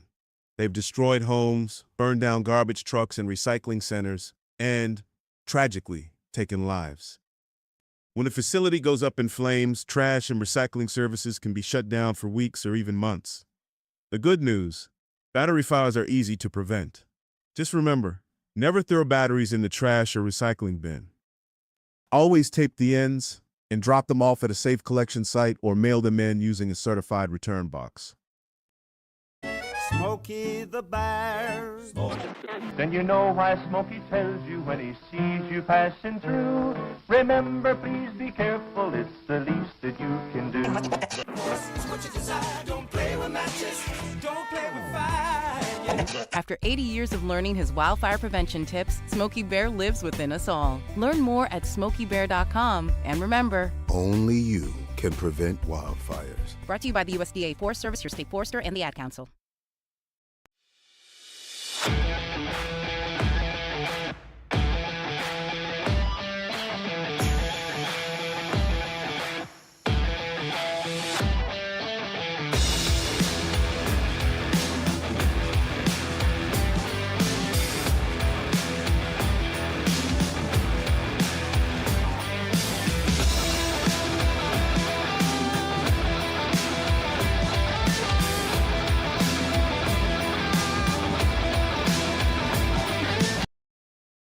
Two guys drove to work. Neither guy wore a seatbelt. One guy got a ticket. One guy didn't. The same two guys drove home. One guy wore a seatbelt. One guy didn't. One guy made it home. The guy not wearing his seatbelt didn't. Don't risk it. Click it or ticket. Paid for by NHTSA.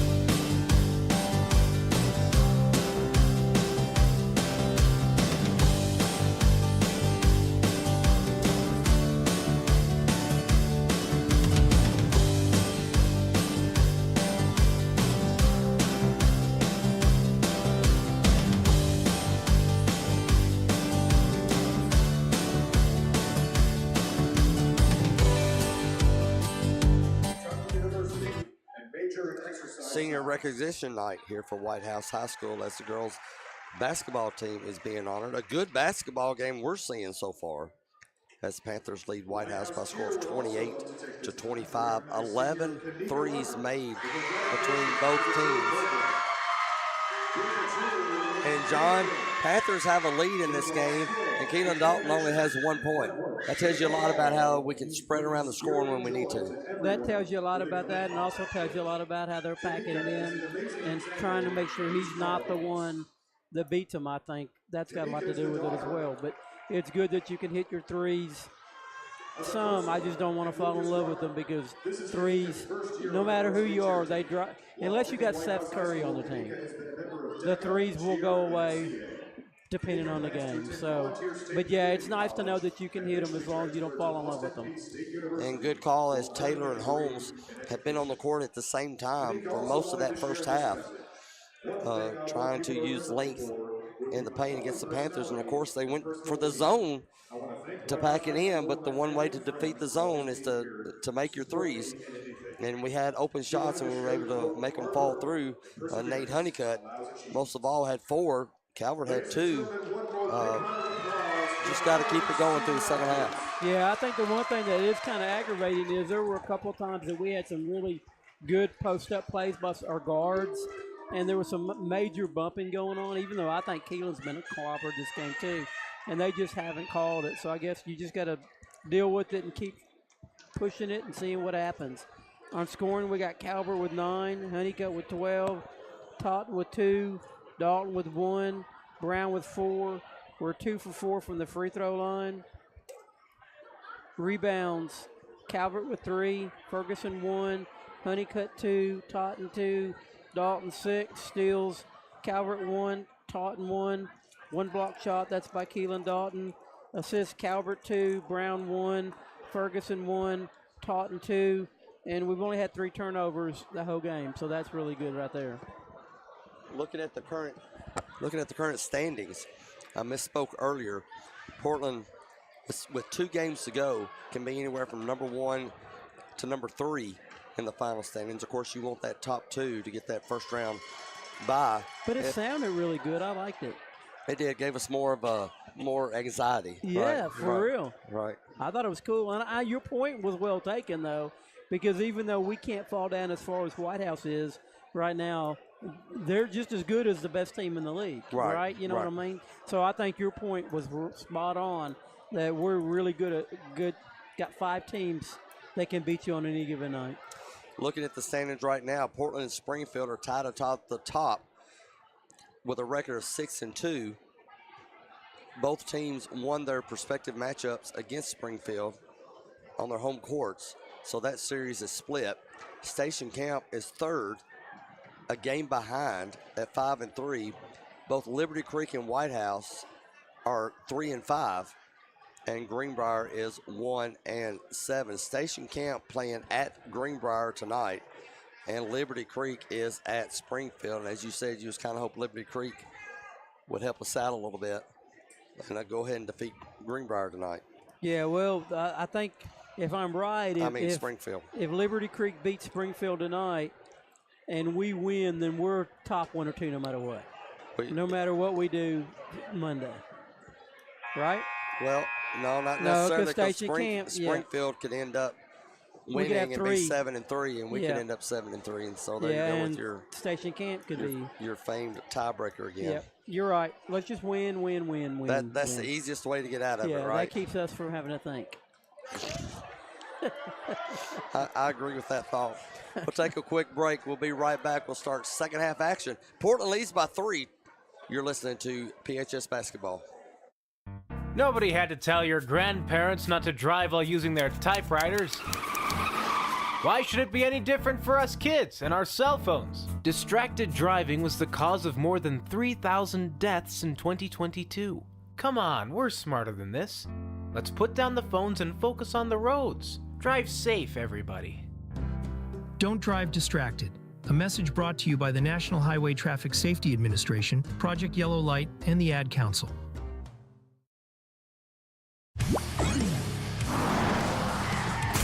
Game world or real world, seatbelts save lives. Hear that? That's the sound of your life. But every time you drive after drinking, the music gets drowned out. Buzz driving is drunk driving.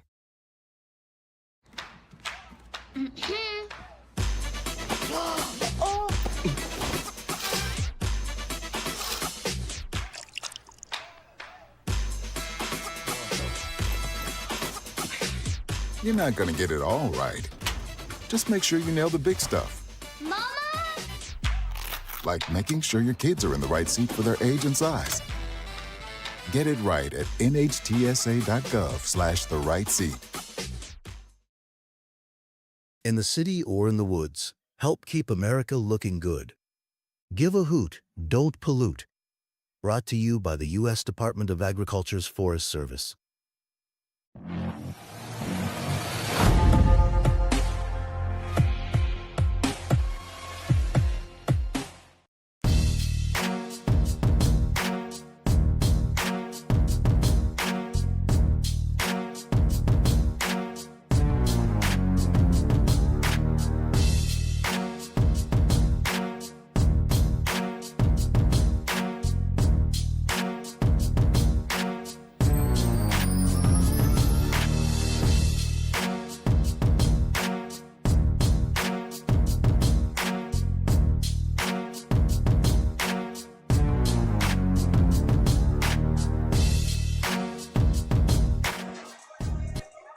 Getting ready to start the second half of this basketball game between Portland and White House. And John, I don't think I was the only one that breathed a huge sigh of relief when the boys came out during warm-ups and Avery Hughes did not have his warm-ups or his uniforms on. Well, he still tried to shoot a ball, so.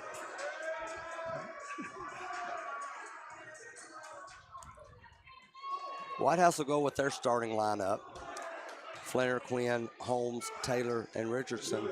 Panthers will counter with their starting lineup of Dalton, Calvert, Ferguson, Honeycutt, and Totten. Honeycutt with those 2 fouls. Yeah, we got to watch for that. Try to hold on to him as long as you can. Because And he's our stopper on defense. Flanner quickly goes down the right side of the lane and gets the bucket off the glass.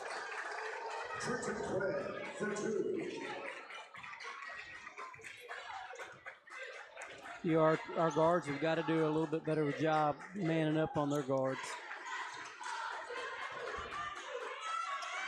Bounce pass low to Calvert. Backs it up, goes forward, backs it up. He's got the much taller Holmes in front of him.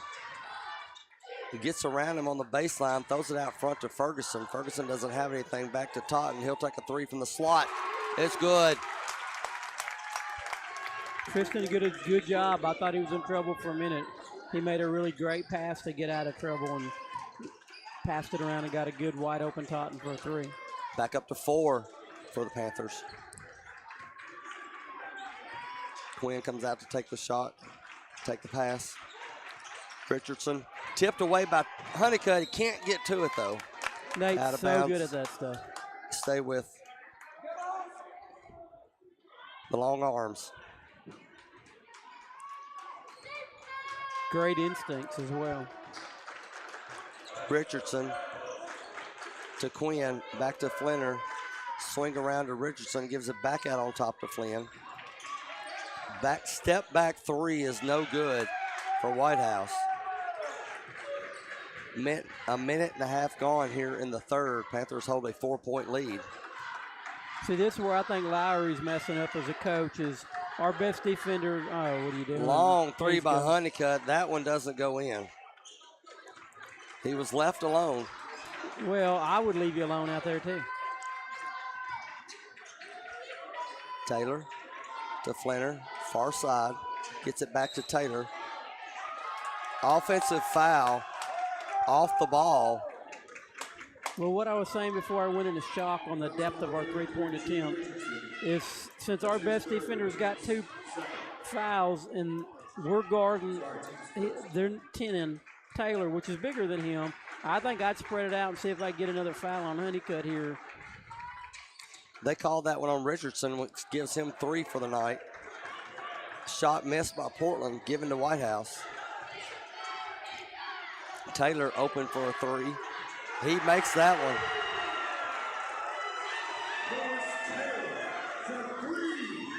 That may be his first bucket of the night.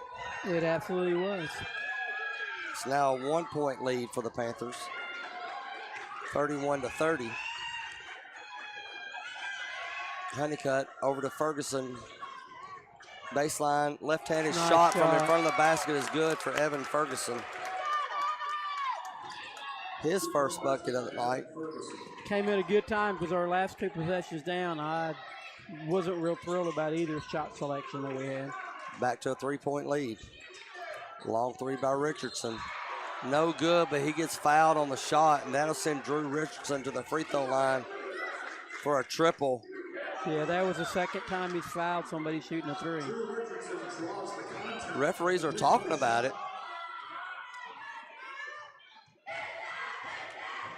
So they're going to say he was not in the act of shooting. It was after the shot. Well, that'll make the coach a little happier because he's not on the line. If it was on the floor then, right? Well, yeah, they're still discussing. And I think that was a good call because he shot, came down, and then we popped him. But in normal days, they call it even after the fact.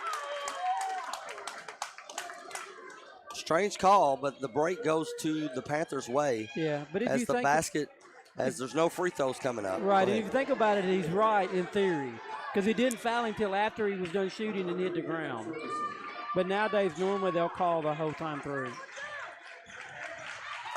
Dalton jumps the pass. He's all alone. Two-handed slam for the big man.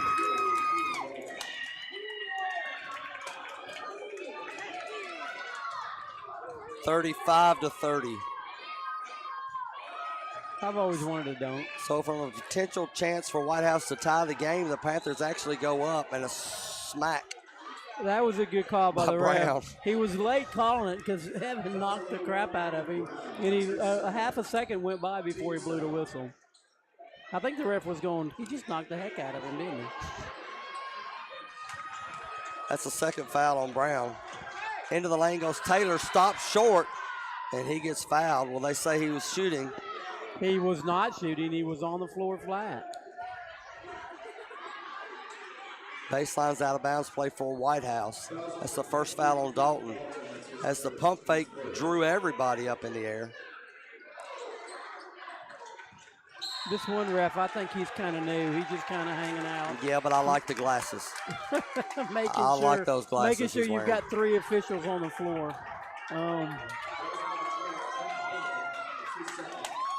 So they first said on the bounce pass in that Portland had knocked it out. It did. It came off our foot. Well, now they're saying that it's Portland's ball, and Coach Lowry is having a fit. I don't know that I can blame him for that one. Yeah, and all I can think is maybe the player was hit out of bounds before he got a chance to throw it.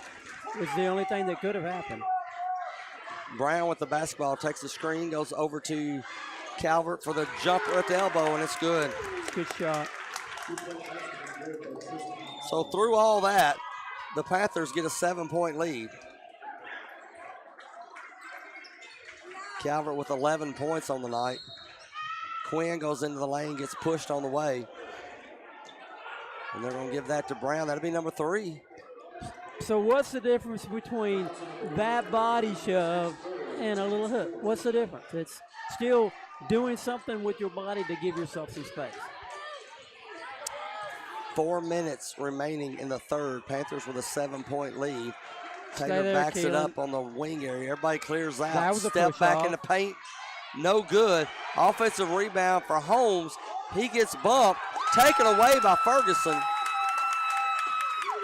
And Calvert trying to go downhill, gets cut off by Richardson. He has to back it up, and they'll slow it down.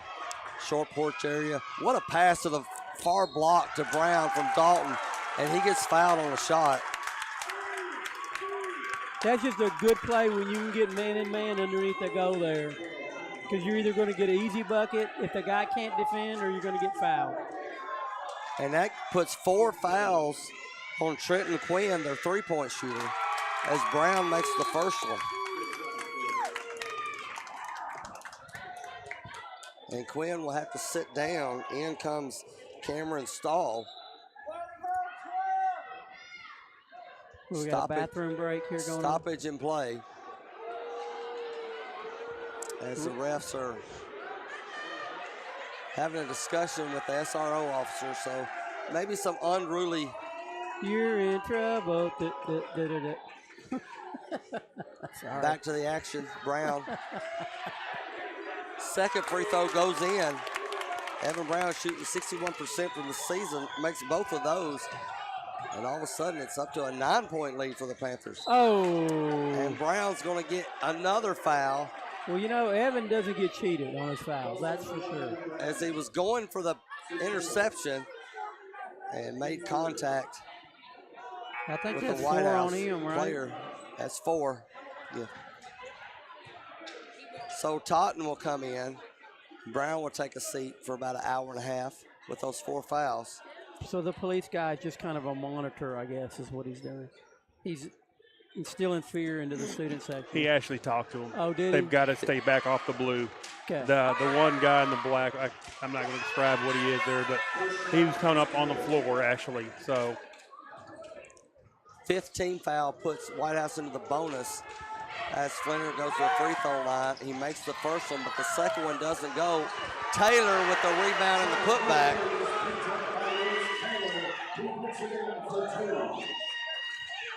Big rebound for him. An abnormal three-point play in that possession for White House makes it 39-33. Ball on the floor. There's a tie-up.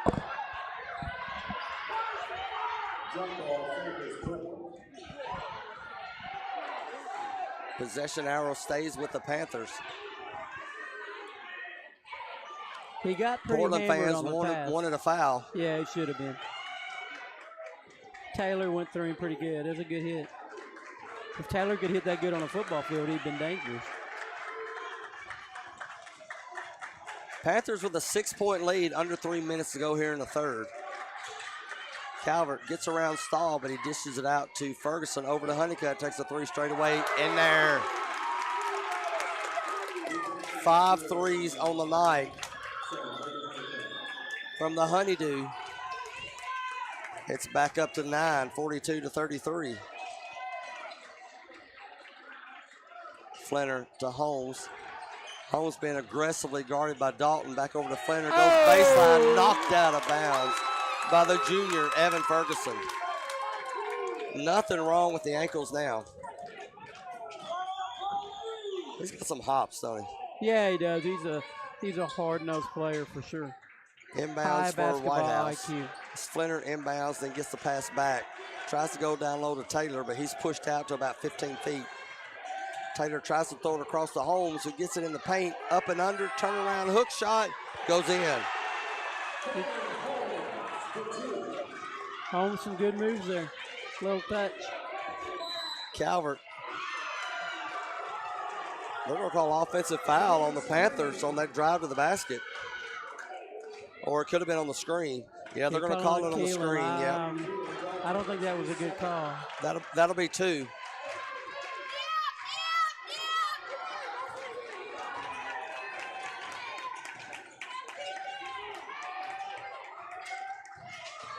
stall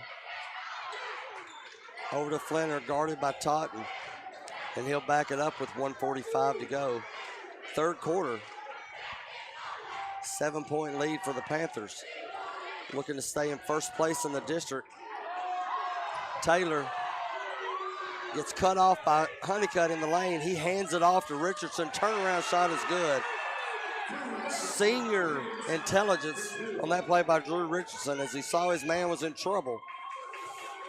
Came and got the pass, turned around and got the jumper. 5-point lead for the Panthers. 1:15 to go. Yeah, he also got way up in the air.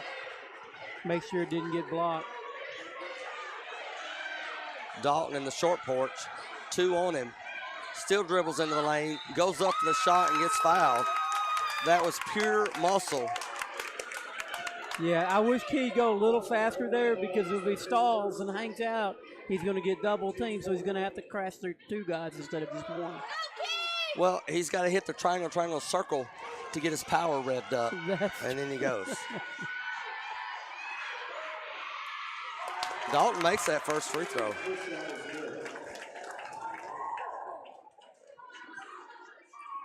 Keelan Dalton signed yesterday with Lindsey Wilson University on a football scholarship. Misses the second free throw. Whitehouse down by 6. Under a minute remaining here in the third quarter. If we're ever tasked with doing a tournament here, we need to bring a light with us. It's dark right here. I'll try to remember that. I'll remember it for us. Totten knocks it out of bounds. White House will keep it with 44 seconds to go. Come on. Inbounds, almost got the 5-second violation. Lobs it out to Taylor up front. Taylor looking at the coach.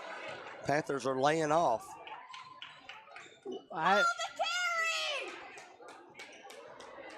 28 seconds to go. I would let him do it. I wouldn't come out. We Now got a Flinner. 6-point lead, do we not? Correct. Flinner with the basketball. Totten comes up on him. 18 seconds to go. Pass over to Holmes. That was a moving screen, no call. Holmes gets around Dalton. Into the lane, makes the shot with 9 seconds to go. Calvert, 3, down the lane. Out of bounds, last touch by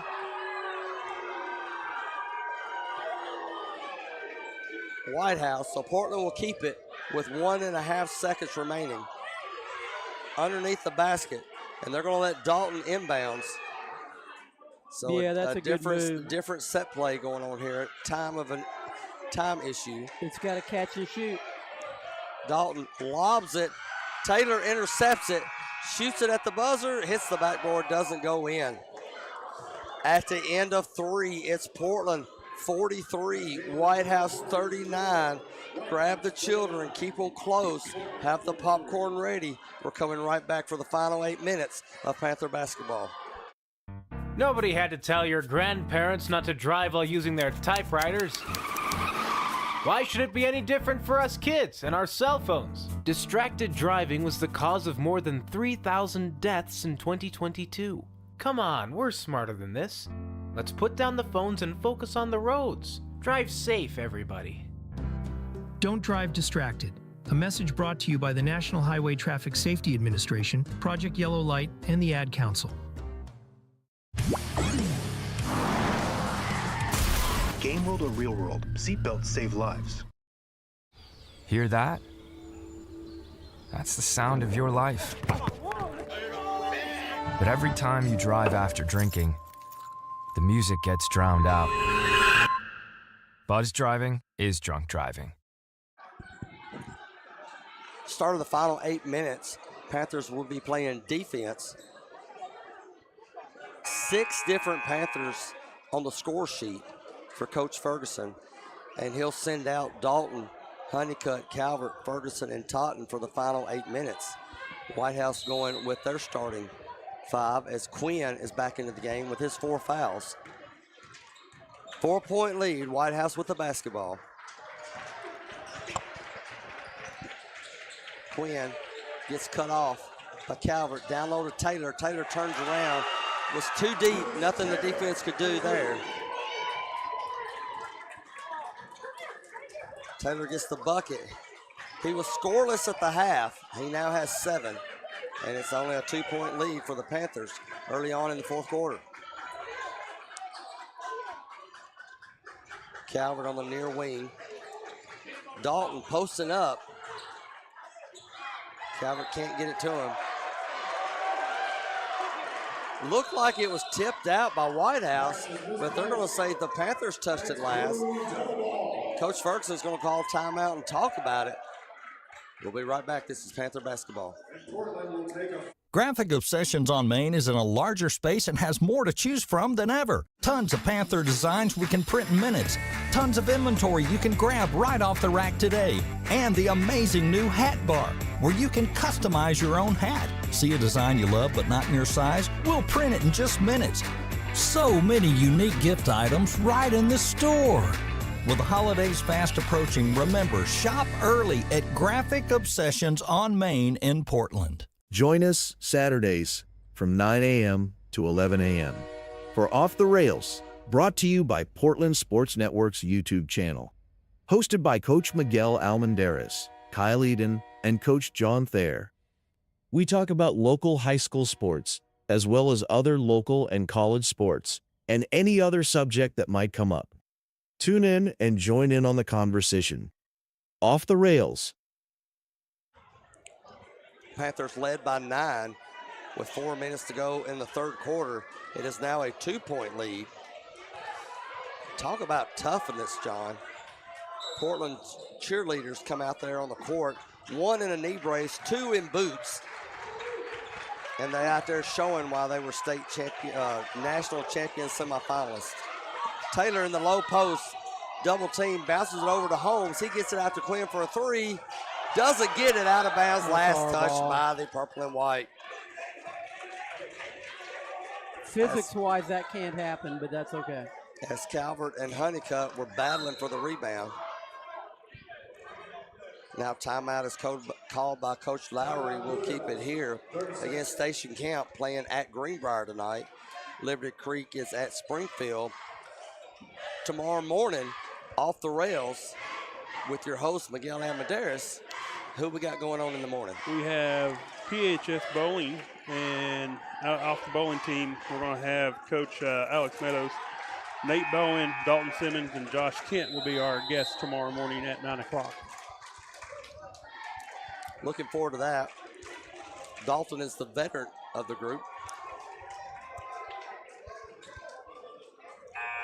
Teams come back out on the court. Portland nursing a 2-point lead. Whitehouse with the basketball underneath their own basket. And they'll stack it up into the paint area. Quinn will inbounds.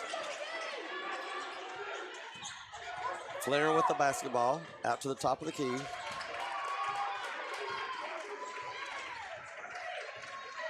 Calvert on him. Flips it over to Quinn. Quinn looking for Taylor. Taylor's at the elbow. Hands it off to Flinner. Back over to Richard for a 3. Doesn't get it. Chased down by Taylor. He turns around and takes a 3. And it goes in. As Taylor revs up the student body section. And now for the first time since 4:39 in the first quarter, Whitehouse has the lead, 44-43.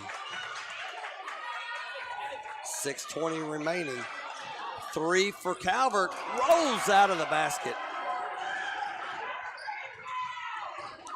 Whitehouse pushing it forward. The court tilting towards the Blue Devils' direction. Taylor over to Richardson. Back on top to Flinner. Quinn wanted that backdoor cut pass. Flinner didn't think it was open. He backs it up. Calvert sidesteps over to Taylor. 5:39 to go. Taylor, bad pass, picked up by Calvert. Calvert has Totten on the other side. Good job, 2-on-1. transition bucket for the Panthers. Tristan did a good job of staying in the paint, pushing it to the very last minute. The defender had to make up his mind. He picked Tristan and a wide open layup for Totten. Good job. Totten has several. Another loose ball. Here comes Dalton. He's got one man to beat. Gets undercut, makes the layup. The and one coming up for Keelan Dalton.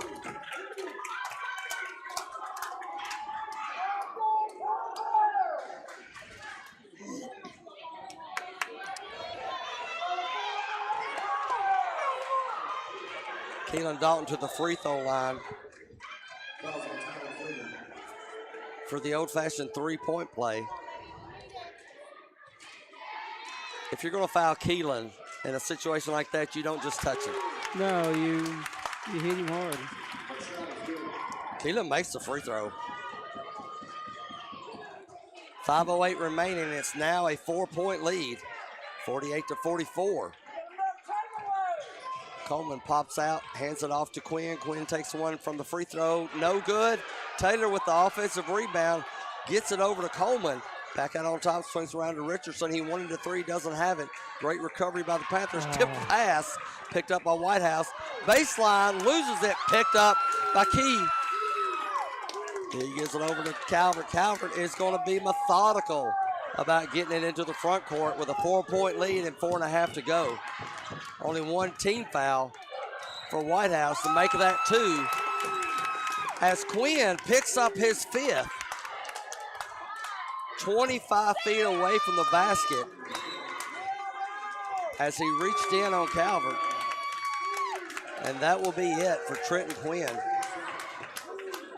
Stahl will come into the game for him. And the Panthers will inbound way in the backcourt.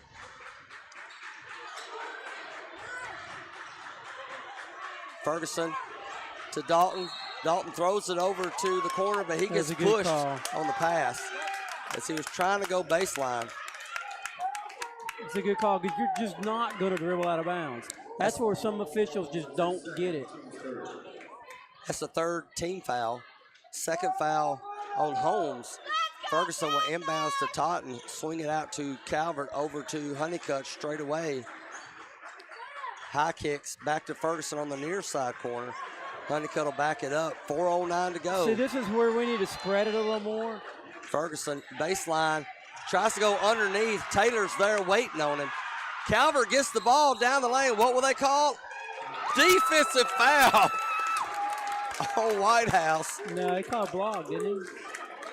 Oh, defensive foul. I got you. I'm sorry. I thought you said was meaning charge. The referee held back on that call, waiting for the tension to mount. And quickly, Whitehouse is up to 14 fouls, but Calvert was in the act of shooting, so he'll get 2. And Mr. 73% makes that one. But whenever they got their big man on Nate, we need to spread it and let Nate take him because there's no way they can keep up. He's a good athlete, but he's not Nate fast. Calvert, as usual, 4th quarter magic. Gets 2 for 2 from the line. It's up to a 6-point game. One thing Under we 4 minutes to go. Got to get better is blocking out backside rebounding on their part. Timeout on the court. It's getting good. We'll be right back for the final 3:49 of Panther basketball.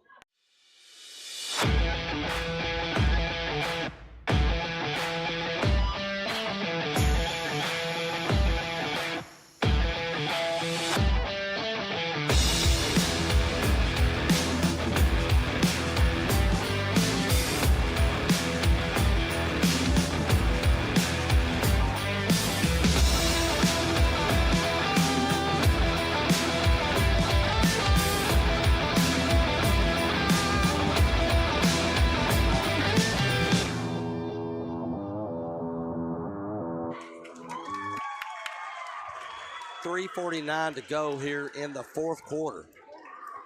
Portland 50, Whitehouse 44. Win tonight, and you stay atop the district with only 1 game to go. And that game will be Monday night against Station Camp. Station Camp gave the Panthers their second district loss last week. Well, that was this week. Sorry. This week. Yeah. They're all running together. Yeah. We played a whole season in 2 weeks. 7 games in 12 days will get you kind of confused. White House with the basketball. Correct. 4 fouls with Drew Richardson, by the way, on that foul against foul on Calvert. White House to Taylor. Taylor now guarded by Dalton. Dalton face guarding Taylor at the 3. And they're going to call a push on Dalton as Taylor tried to make a move towards the paint.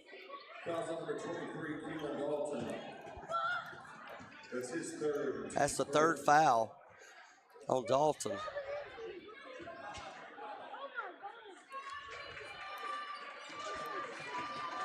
White House to inbounds. They're going to go down low to Taylor. He throws it back on top to Richardson for a straightaway 3. It's good. 3rd 3 on the night for Richardson. Cuts that lead in half. It's now 50-47. Feel like we got a long ways to go in this one, Coach. We do have a long way, and we don't have to rush anything. Portland trying to ruin senior night for White House. Calvert, crossover dribble into the lane, fadeaway shot, no good. It's a good shot, it just didn't go. I wish we'd had some more guys crashing the boards there, though. White House can tie it with a 3.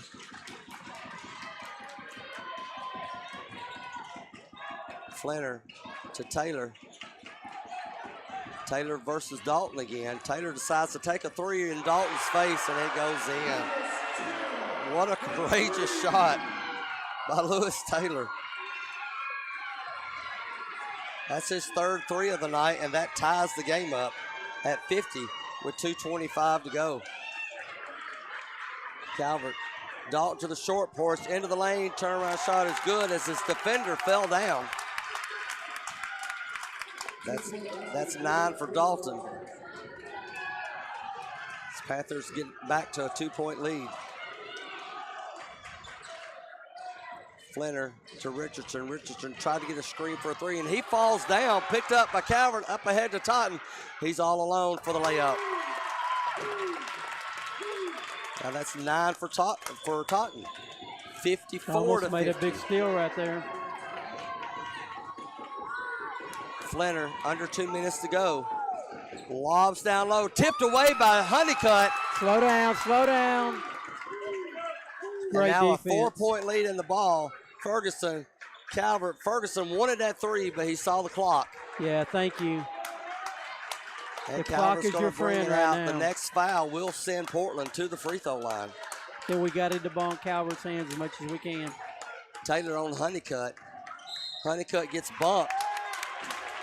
So Honeycutt will go to the free throw line, shooting 64% from the line for the season.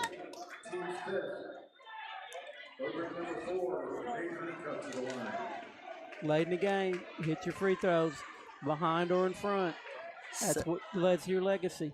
75 seconds to go. Honeycutt trying to extend this lead, and he'll do it with that one. So he makes the first.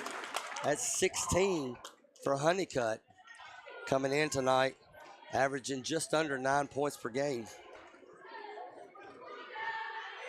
Second one is on the way, gets in there. White House had tied it up. Now the Panthers are up by 6, 56-50, a minute 10 remaining. Calvert breaks through a screen. Timeout is called by White House. We'll keep it here with only a minute 4 to go. Panthers up by 6, 56-50. And this is pretty much exactly what we thought it would be. It's always tough to come into this gymnasium and come out with a victory. It's tough here. It's tough. I mean, White House got legitimately good kids, good players. It's going to be tough. And we got a tough district. We mentioned White House started off 3-0 in the district. And actually, as soon as they come back from the winter break, as we'll call it, they lost 5 in a row, trying to right the ship here against their rival. Yeah, but from East Sumner County. They were that Taylor. Them being that Taylor's like us without Calvert or us without Ferguson or Honeycutt or Totten or Keelan. You know, you can't, one of your starters goes down, it hurts, especially if you don't have a real lot of depth. But Taylor, not only is a starter, he's a big guy. He's kind of into Keelan mode, you know what I mean? Can score inside, outside. He does a lot for you. You can't replace that kind of kid. So Ferguson will keep it with a starting 5 coming out for the final 64 seconds, as does Coach Lowry for White House. White House will inbounds from the baseline, down by 6. They get it out to Holmes, back to Flinner, out on top. Down low to Taylor. Taylor pump fake, shot goes up, shows good. Good job by Keelan, just letting him have that one, actually. Yeah, you fight him a little bit, but you don't fight him dumb to get a and one. Portland gets it in the front court, 47 seconds. Totten gets fouled. Bonus situations. Coach Ferguson called timeout before. That's one of those where right when you get ready to do it, they break it, and you go, oh, I don't want to call it. So with 46 seconds remaining, it's a 4-point lead for the Panthers, 56-52.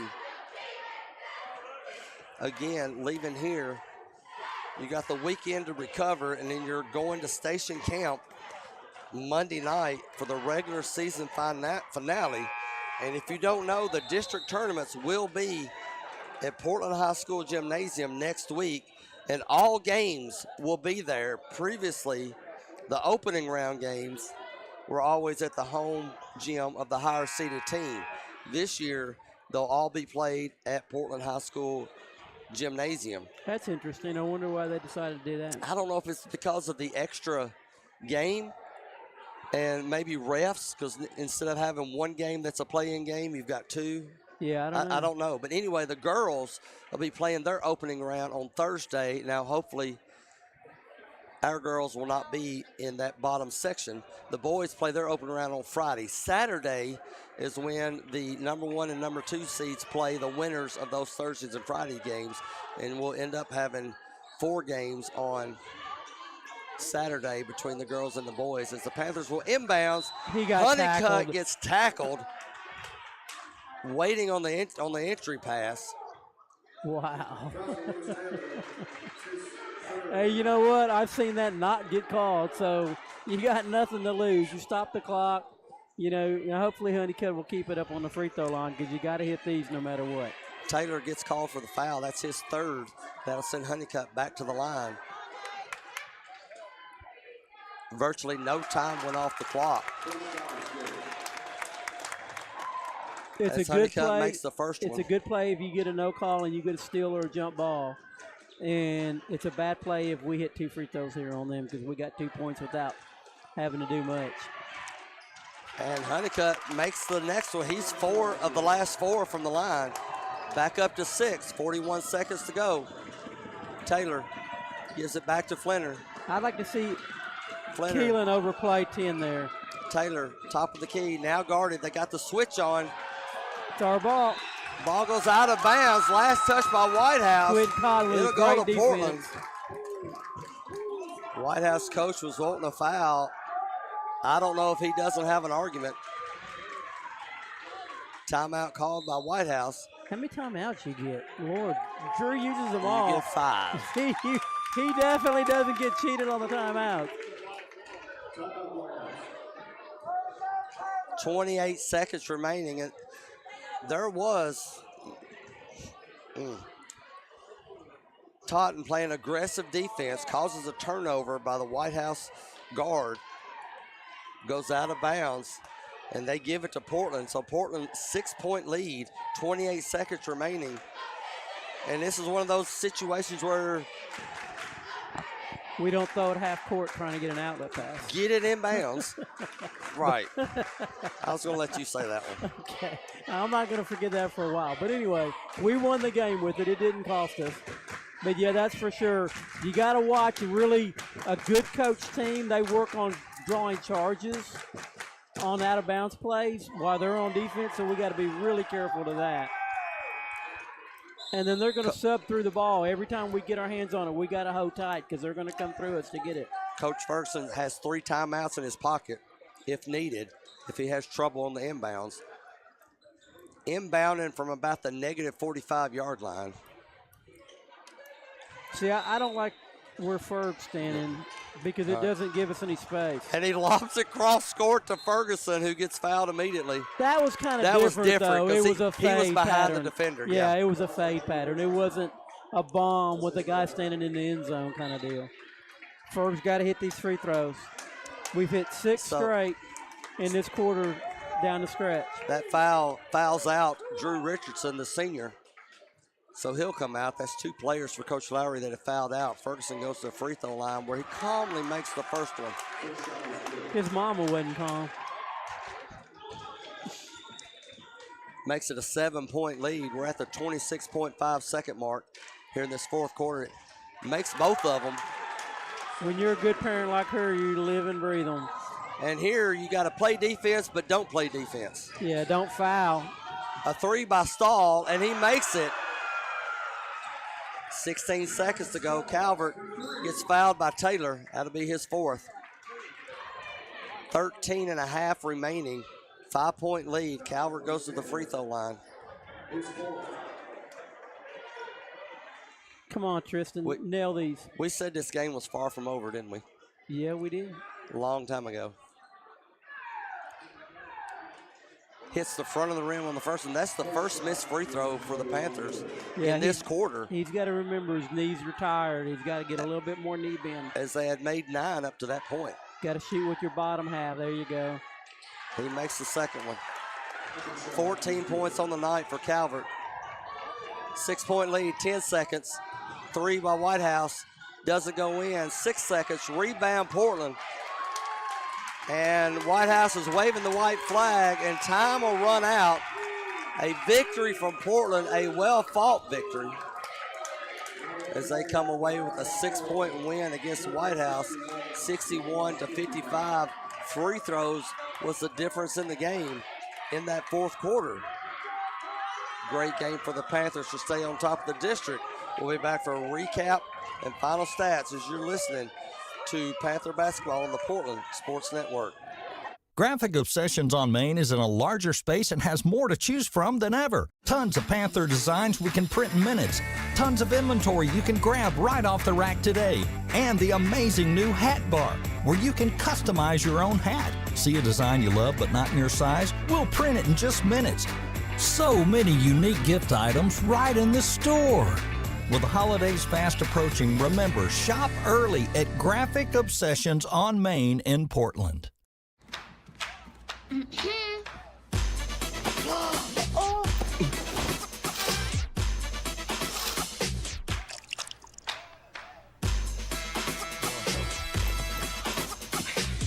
You're not going to get it all right.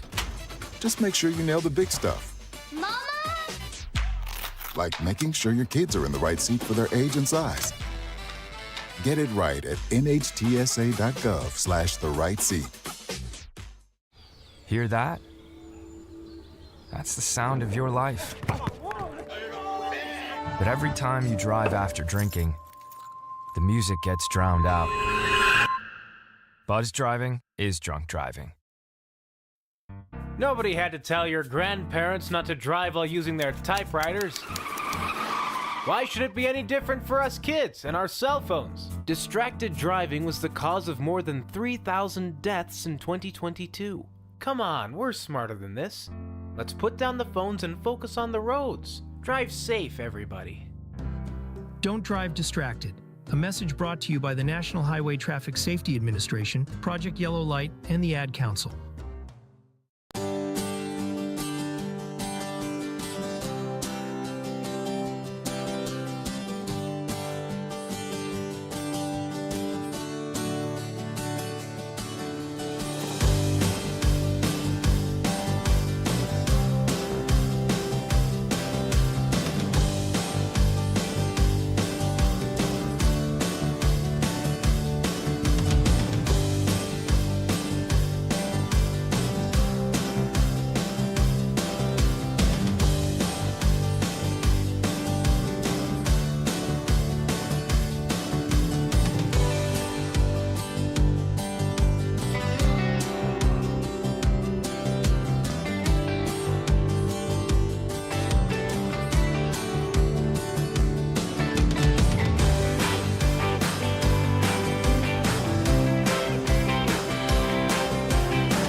Panthers sweep both games tonight, and they sweep both season series as the Lady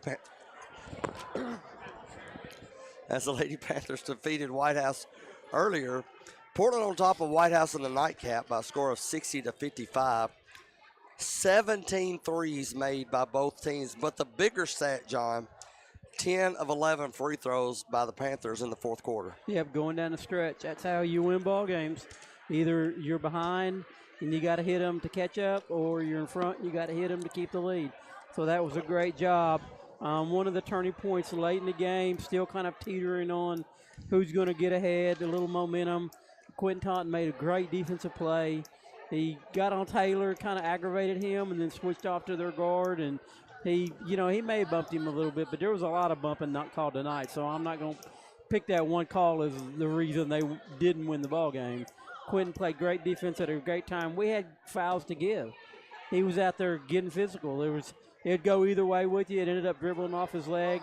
We got the ball. They fouled us. We hit 2 more free throws and pretty much sealed the deal, I think. I think that was the key play of the game is Quentin's defensive stop. That drops White House's district record to 3-6. They'll definitely have to be playing in the opening round game come Friday night. Yeah, I hate it for them. So we'll get to see them again. I guess I don't need to be a smart aleck till we're in the 1 or 2 Yeah, spot, you're right. Yeah, always comes back. But, I mean, you think about the Lady Panthers last year. We swept White House right in the season, and then had to face them in the district tournament and got beaten that semifinal game, and almost ruined our plans for everything. Yeah, it was a shocker.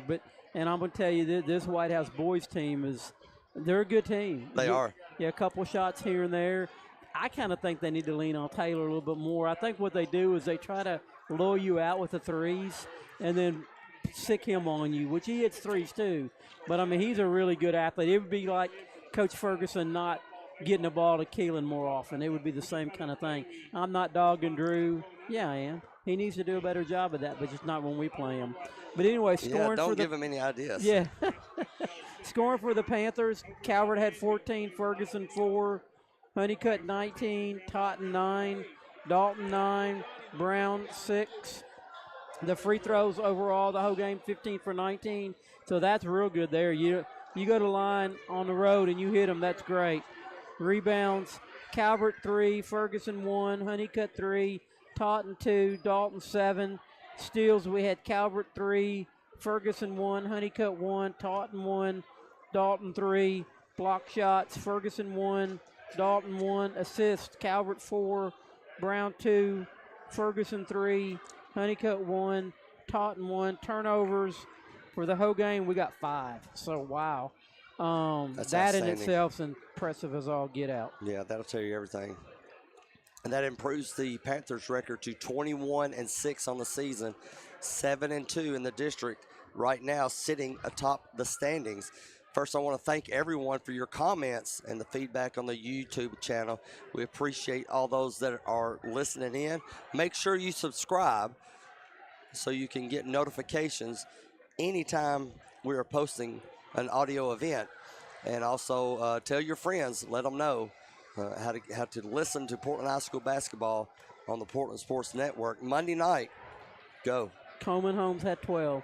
I like Coleman Holmes, so I got to give him a shout out. I'm sorry. Monday night, travel to Station Camp for the last game of the regular season. Depending on our seeding, our first district tournament game will be either Friday or Saturday. We'll keep you posted. We'll be broadcasting all the remaining games for both teams throughout the rest of the season right here on YouTube via the Portland Sports Network. For Miguel Amadeus, John Thayer, I'm Kyle Eden. Until next time, go Panthers.